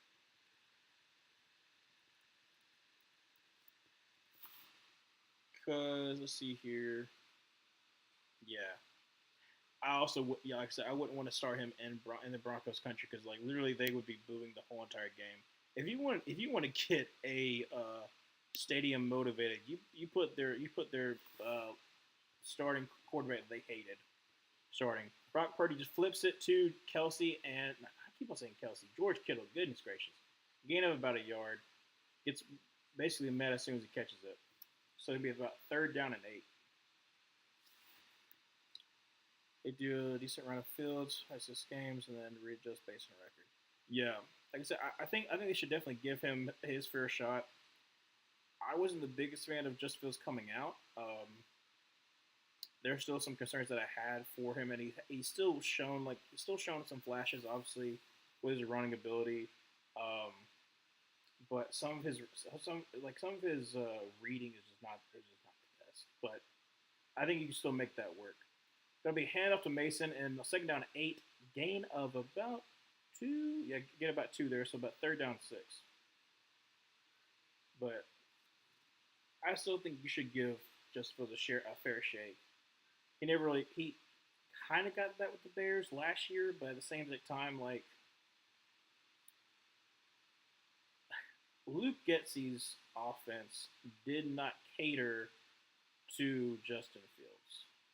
If that's what I'm trying to say.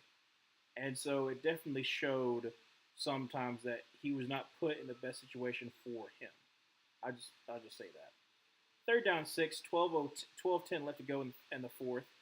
Burt Purdy throws and caught by Brandon Ayuk. That's a great, just like, wasn't the best throw, but just kind of floated out there for Brandon Ayuk. First down 10. Let's see here. That's on Michael Carter. Michael Carter second got burned on that one.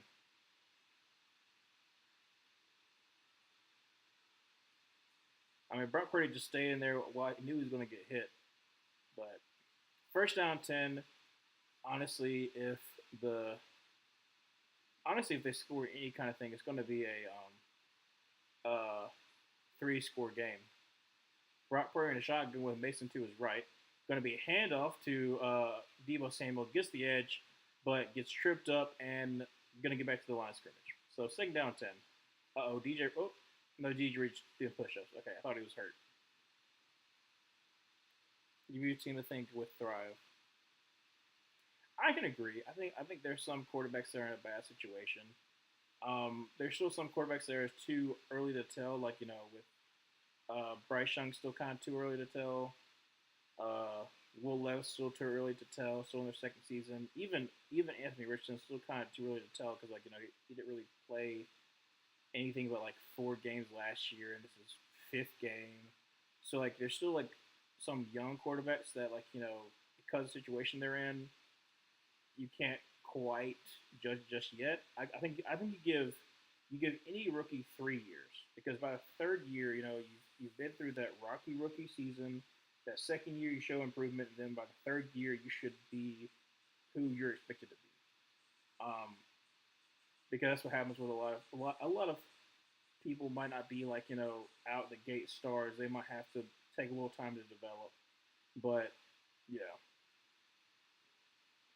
yeah, that's what I'm saying. If the 49ers score a touchdown, it's still going to be hard because it'd be a 16-point game, so they can still make it work. But if it's a touchdown, it's over. Which I mean, I picked the 49ers to win, so I'm fine with that. Cause like I said, I need that for my pick'ems. But I'm trying to think who would be in a better situation if they moved. Mm,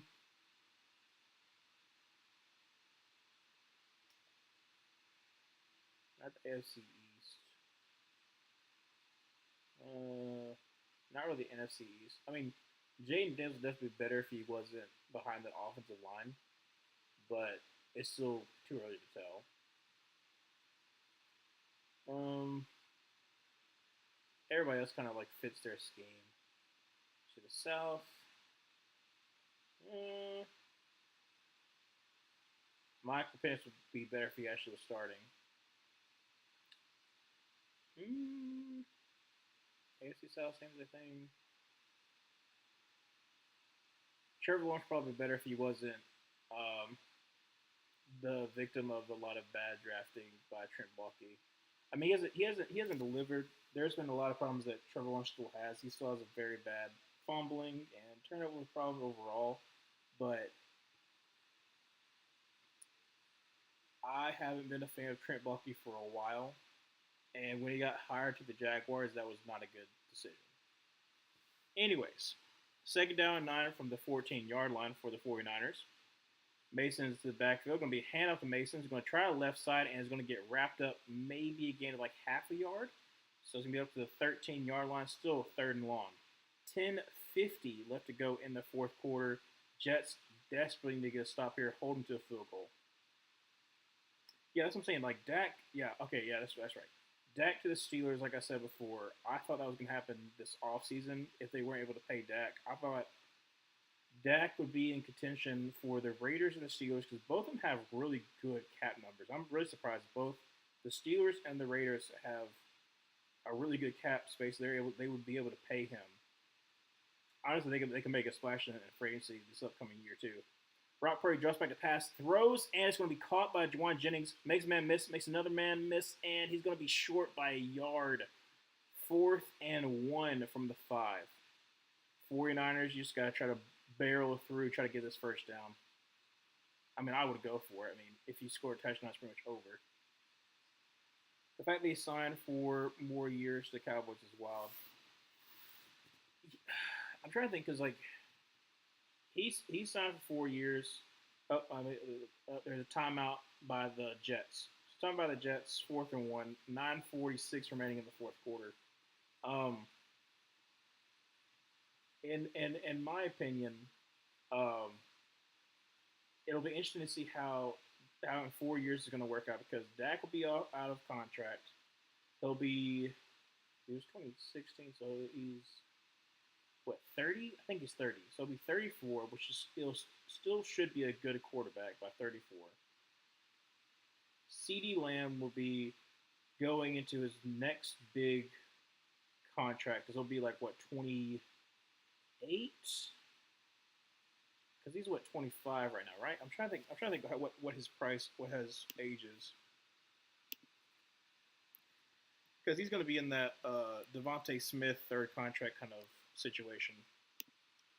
CeeDee Lamb is 25. That's what I thought. So like CeeDee Lamb is going to be about 28, 29 for his next contract. So it'll be they're going for a field goal. Okay, so Jake Moody for his fourth field goal, 23-yard attempt. Kick is up, and it's good. So it's going to be 29-13. So a 16-point game for the Jets, and Trent Williams is walking to the locker room. That's not good. He's not walking like overly gingerly, so I'm kind of interested to see what the situation is. But that is not good having Trent Williams go to the locker room. In free agency, I could see Steelers paying the price, maybe Denver. Paying who? Like I said, I could see. I don't know. The Denver Broncos still in the bad cap situation, but I'm trying to think who is actually the quarterbacks that are going to be available. It's mainly going to be journeymen and whatnot. Let me see who is the quarterbacks for the NFL free agency in 2025. Because I think Gardner Minshew can be decent, but he's not going to be the reason to kind of push you over the top. Because even the Colts team that he almost took the playoffs, he did a decent enough job, but it still was based on the fact they were very optimistic and they had a easier schedule.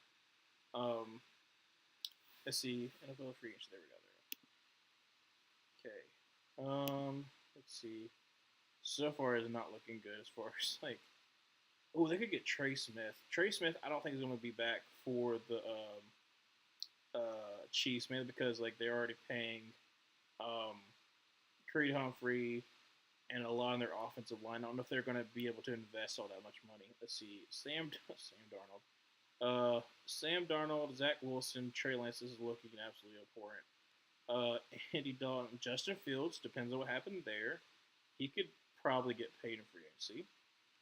Um, it is not looking good as far as quarterbacks in the free agency. Yeah, no, that's bad. I mean, it rarely ever is, but it's either people are going to be retired, journeymen, or people you're still hoping will break out. I don't. That's not good. I'm not even gonna look at that anymore. That's bad. That could be just how the Cowboys. Yeah, that was my prediction was look at that poor Jets fan. He's surrounded by 49ers fan. But that's what I'm saying. I had the Raiders or the Steelers getting Dak, and then the Steelers went out because I really like what Omar Khan's done with the Steelers as far as building their team. Return from the 5, he makes a man miss and gets up to about the 23-yard line for the Jets. This is 9:37 remaining for the Jets. This is you got to score a touchdown and get 2-point conversion. This is bad. Since 2011, only 77 wins. Goodness gracious! I know they haven't made it to the playoffs. I think that'll still change this year. I think the Jets will make the playoffs, hopefully, because if the Jets don't make the playoffs this year, then everyone's gone. That's pretty much how it is. You had your all in last year, and unfortunately, Aaron Rodgers got hurt. But if you go another year without making the playoffs, I don't see it happening. Hand off to Brees Hall, and gets maybe 2 or 3. Not really anything going on right now. They haven't really been able to run the ball efficiently against the 49ers. 3 yards here and there, but nothing like big runs. Second down 7, 9:20 remaining. Yeah, they gotta have to move fast. That's so wild. 35-15 as far as time possession. That's so. All right, drops back to pass. Is going to throw quickly to Allen Lazard. He's going to make a man miss. Get up to about the 41, 42-yard line, depending on where they spot him. First down at 10 for the Jets.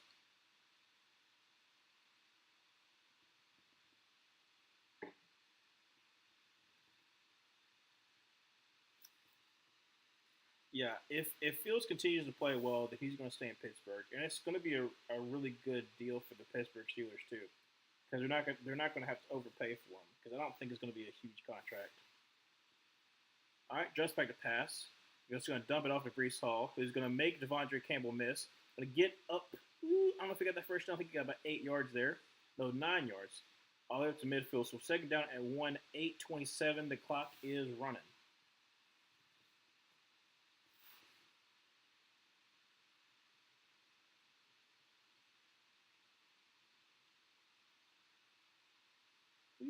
Yeah, they mark me out. Yeah, I mean, if you've really only been on the field for 15 minutes, I'm pretty sure you're feeling fresh. Second down to 1. Rodgers drops back to pass. Got time, throws, and it's going to be Garrett Wilson. First down, gets all the way to the 44-yard line. Jets are moving fast. 7:59 remaining in the fourth quarter. Still down 16.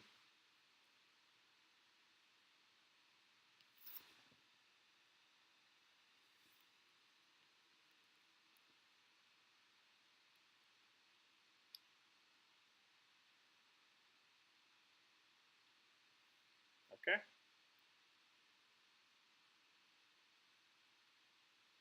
What happened? I don't know what the call was.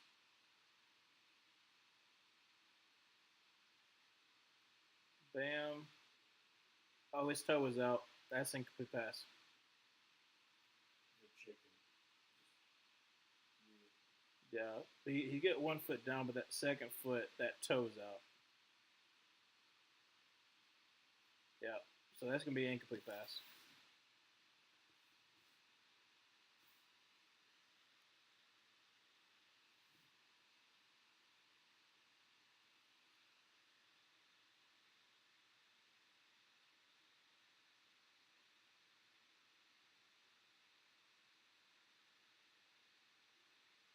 All right, 3rd and 1. 7:59 remaining in the game.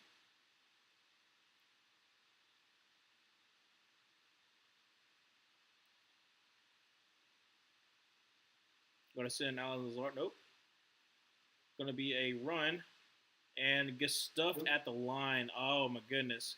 Clock is running. 4th and 1. Didn't get anything there. Blown up by Nick Bosa there.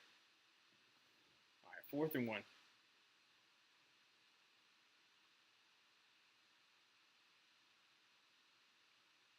There was just nothing for him. No kind of push or anything like that. 4th and 1, 7:33 remaining. Aaron Rodgers in a shotgun with Brees Hall to his left. Drops back to pass. Throws and it's to Garrett Wilson and it's incomplete. That's game over. 7:22 remaining. 29-13. 49ers take over. That's game.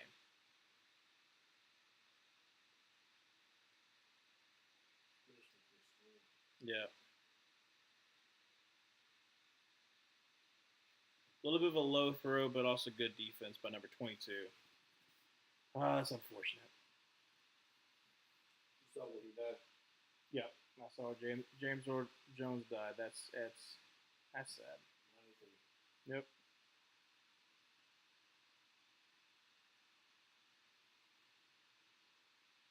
The blind guy from Sandlot. I know everyone's talking about Mufasa and Darth Vader, but still, that's another one that's underrated that doesn't really get talked about as much. But that was a great role for him too.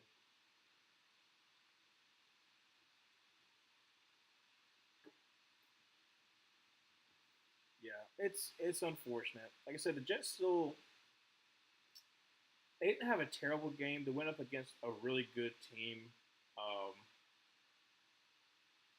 I'm still concerned about that run defense, especially because like the 49ers were just gashing them. Um, so that needs to be worked. That needs to be fixed. Aaron Rodgers didn't look terrible, but he didn't necessarily look amazing. But at the same time, he's not the reason why they're losing. I'll still say that he's not the reason why they're losing. Zach Wilson was a huge part of the reason why the Jets were losing last year.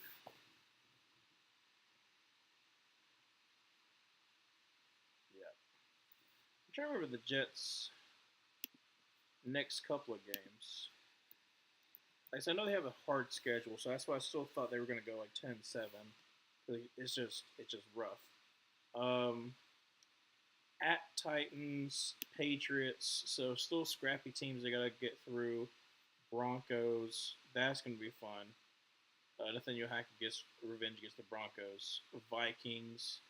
So if they're able to go undefeated the next 4 games or go 3-1, then I still would feel good because you're still going with a winning record going into your next real big test against the Bills on Sunday Night Football.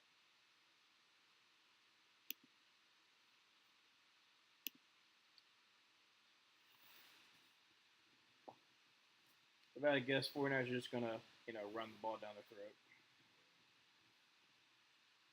Yeah, I agree. The penalty definitely hurt, especially that third down, that 3rd and 11, that hands to the face penalty. Mason gets the sideline, get up to 40, up to 35, up to 30, all the way down to the 27-yard line.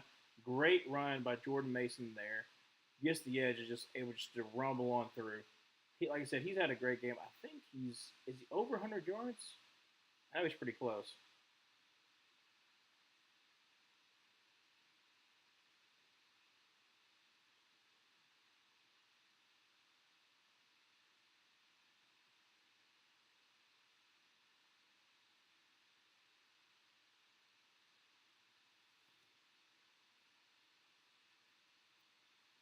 First down and 10 from the 26-yard line. I formation. Going to be a hand off to Mason. He's going to try the middle of the field. Gets about 3 on the play. Depends on where he spot him. So second down 7. 6:30 remaining in the game.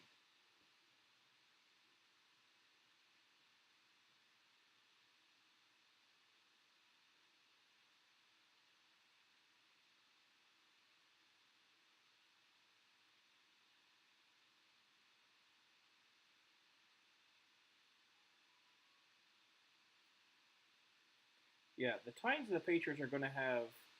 Um, they're going to put up a fight. I still think the Jets are talented enough. They should be able to win those games, but it's still not an easy schedule.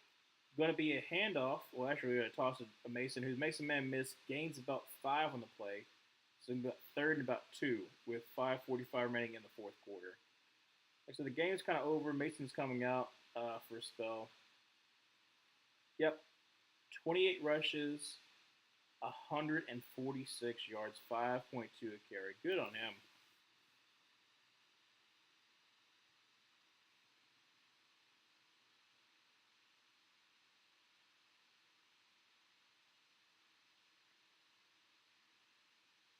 Oh my gosh, rushing yards 34 to 181. Yeah, that's pretty much the name of the game right there.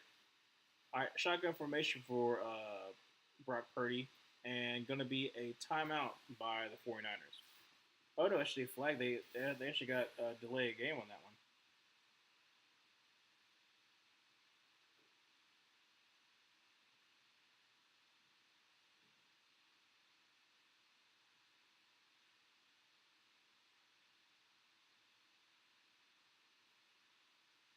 No, they did call timeout. They threw the flag, but they called timeout. So third down to 5:06 remaining.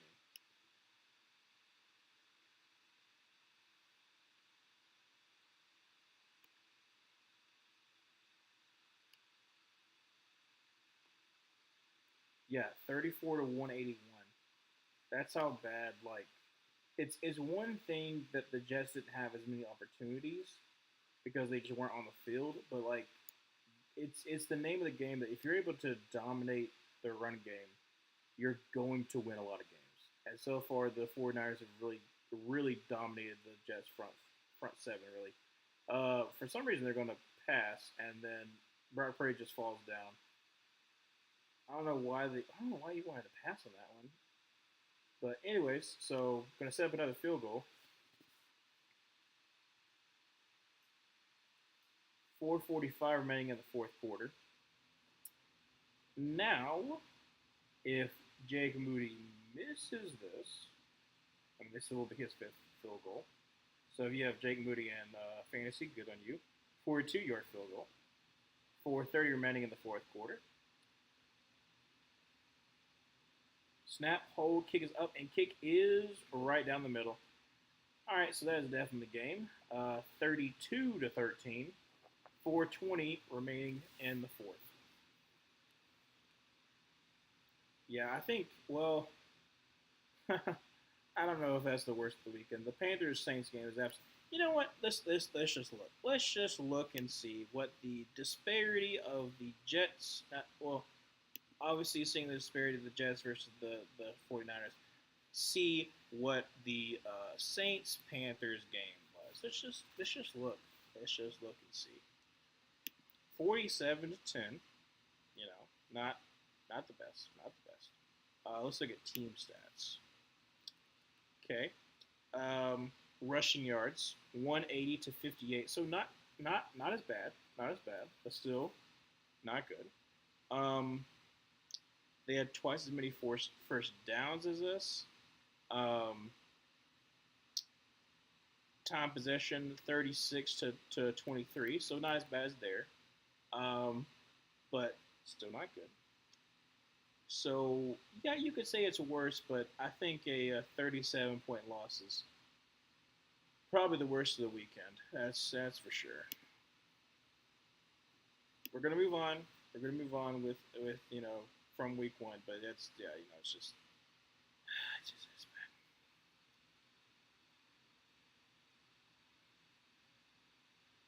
Yeah. What was the Fal? I didn't even look at the Falcon stats. I knew it was a close game, but that was because like it's what's his name? Steelers kicker kicked 6 field goals. So Tyra Taylor's in the game. They already know it's over. First down 10. Tyra Taylor hands it off to Brees Hall. Is going to get about 3. So second down and 7. Let me look at that Falcons game. Because I know it wasn't pretty because Kirk Cousins threw 2 interceptions. He threw 2 pick sixes? No, he didn't throw 2 pick sixes, but he threw 2 picks. Threw costly picks. Let's look at that one. Actually, it wasn't that much of a disparity. They were close on total yards, like 50 yards, off about like 40, no, about 50 for rushing yards. Hand off to Brees Hall, makes a man skip to the 40, up to the 45, up to the 49-yard line. So a great run by Brees Hall. Just trying to get something, garbage time stats, bump up your bump up the rushing stats if you desperately need it, but bump up your fantasy points. Yeah. 3:15 left to go in the fourth quarter. 32-13 for the 49ers. At this point, you're just hoping that no one else gets injured. That would be nice. There's been a little bit of bang up happening. Dump off to Tyler Conklin, gets his first catch of the day. Gain of about 7. So, nope. Well, which depends where she puts it. A gain of 6. So, second down to 4. 2:50 remaining in the fourth. Like I said, disappointing for the Jets, but only week one. We still make it work. Great catch by Allen Lazard and a first down. Goodness.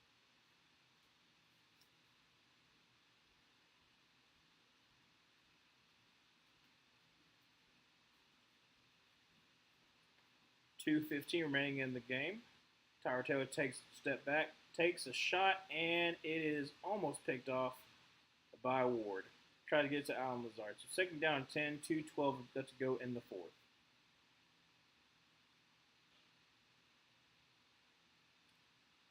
Rodgers survives to get off the field. Yeah, honestly, it's a win that he didn't get injured. Let's just appreciate that.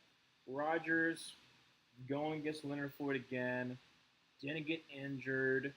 You know, didn't have the best game, but didn't have an absolutely important game like Kirk Cousins did.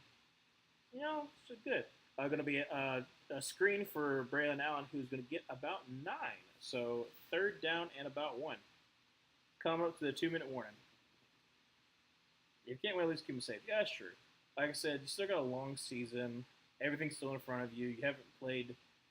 You played your division opponents. You haven't played the AFC yet. Like the NFC still affects like seeding and stuff like that.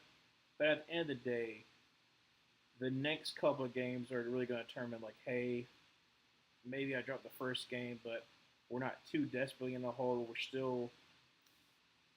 When I did my predictions, I started off with like the Week 10 standings because to me, that's when it really matters for like seeding for stuff like that. It's like there's a Week 10 push. Like from then on, you have 7 more games, maybe 8 more games, depending on like when your bye is.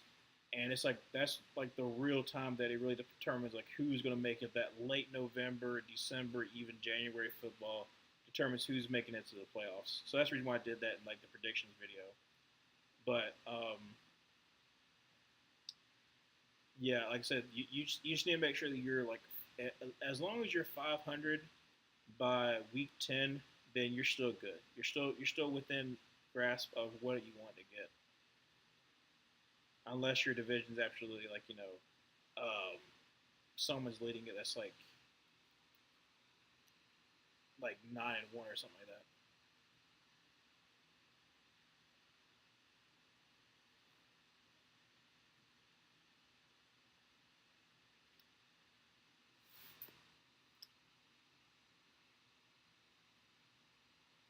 Yeah, they did have a tough first week schedule. I mean, I like last season was with the Bills, so it's not not any better. But like I said, you learn from this. You gotta get your run defense down. Though that's like I said, that's the main thing that's really concerning. But um, you're encouraged that Rodgers looks decent after his injury, and hopefully that just carries you on into the season. Like I said, week one is one of those things where we're just kind of working the kinks out, especially because like a lot of teams don't play their stars in preseason, but it is what it is.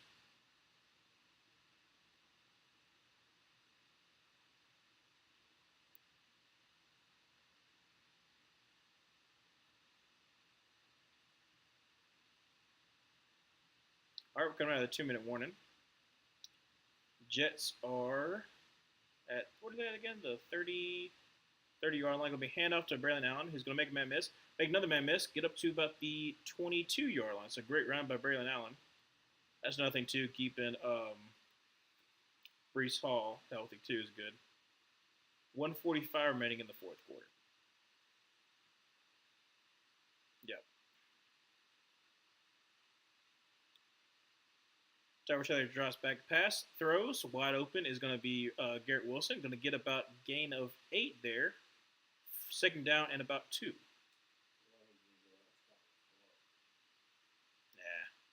Yeah. What was that? Who's is that? Is that Bob Greasy? Yep. Oh, I forgot. Isn't he like the quarterback? I think he's the quarterback coach. Let's see here. I knew I recognized that face. I was like, that face looks familiar. Trevor Taylor escapes the pocket, and another catch by Garrett Wilson. A flag, though. Is that a offensive pass interference or defensive pass interference? Yeah, I knew I recognized that name. I knew I recognized that face. He is. No, it's not. No, it's Brian Greasy. I said Bob. Brian Greasy. That's right. That's right.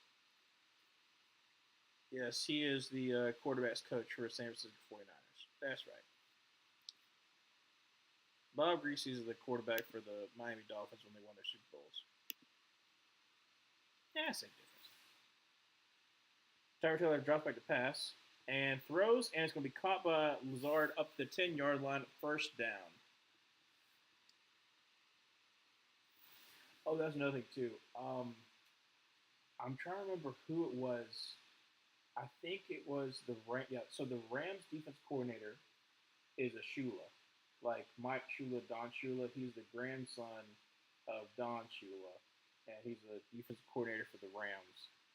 Because as soon as I saw his last name, I was like, he's got to be like part of that family tree. Tree. Was Mike still at Jacksonville? Was he at? Ooh, that's a good question. Where is Mike Shula? Is probably enjoying retirement. I know he was in Jacksonville. Let's see Like here. quarterback coach or something like that in Jacksonville. Let's see. Mike Shula is. He is an offensive analyst for South Carolina.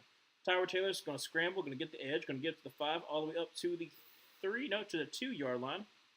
A second and goal. 48 seconds remaining in the fourth quarter. Yeah, so he is there.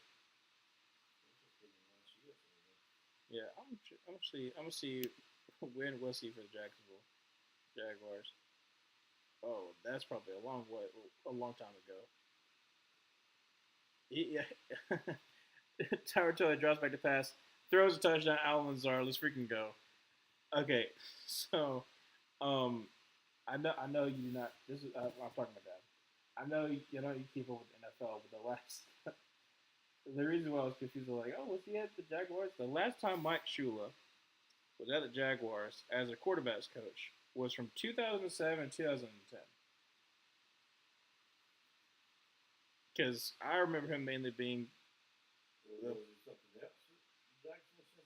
no. So obviously he was from the Panthers. He was a quarterbacks coach when I'm trying to remember his name. The guy who ended up going to the Browns, but then got fired the year that he got hired. Tyler Taylor drops back to pass, um, just floats in the air, nothing there. So don't get the 2 point conversion. Still 32-19 with 25 seconds remaining. Like I said, the game's over. Um, but he was the offensive coordinator from 2013 to 2017, and then he got fired. Um, and then it was Norv Turner who took over for him. Then he was at the Giants. Then he was at the Broncos. Then he was at the Bills as a senior offensive assistant, and then now he's at South Carolina as an offensive analyst. So he's just not really enjoying retirement, but he is living the life of not having that much pressure on him. Yeah, it's a good ending. Like I said, you got to score, um, but it's still disappointing for the Jets. Obviously, not the way you wanted to start the season. But you learn from this. You got to shore up that run defense. Um, that time position looks awful. 38-21 is just, oof. It's pretty much the name of the game. Kickoff, and it's going to be for a touchback. Um, yeah, there's some good things to glean from this game. Other things that obviously you want to forget. 49ers are a good team. I think they'll still have some Super Bowl hangover, like every single team does. Um, but they're still talented enough and return enough talent. They should still be competitive in every single game they play.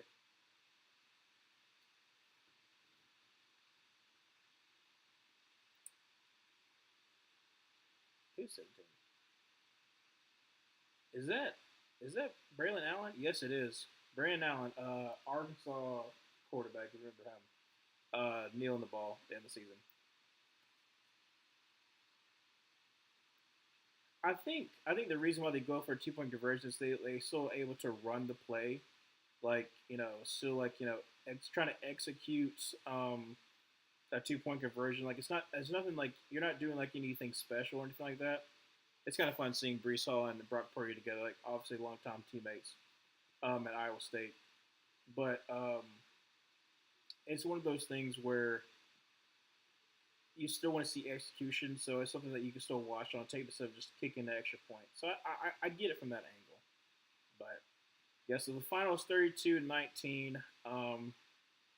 Still like a great game overall. Like it still was like really boring games. That's at least there's that. Great slate of primetime games this first week. Hopefully that continues in the second week.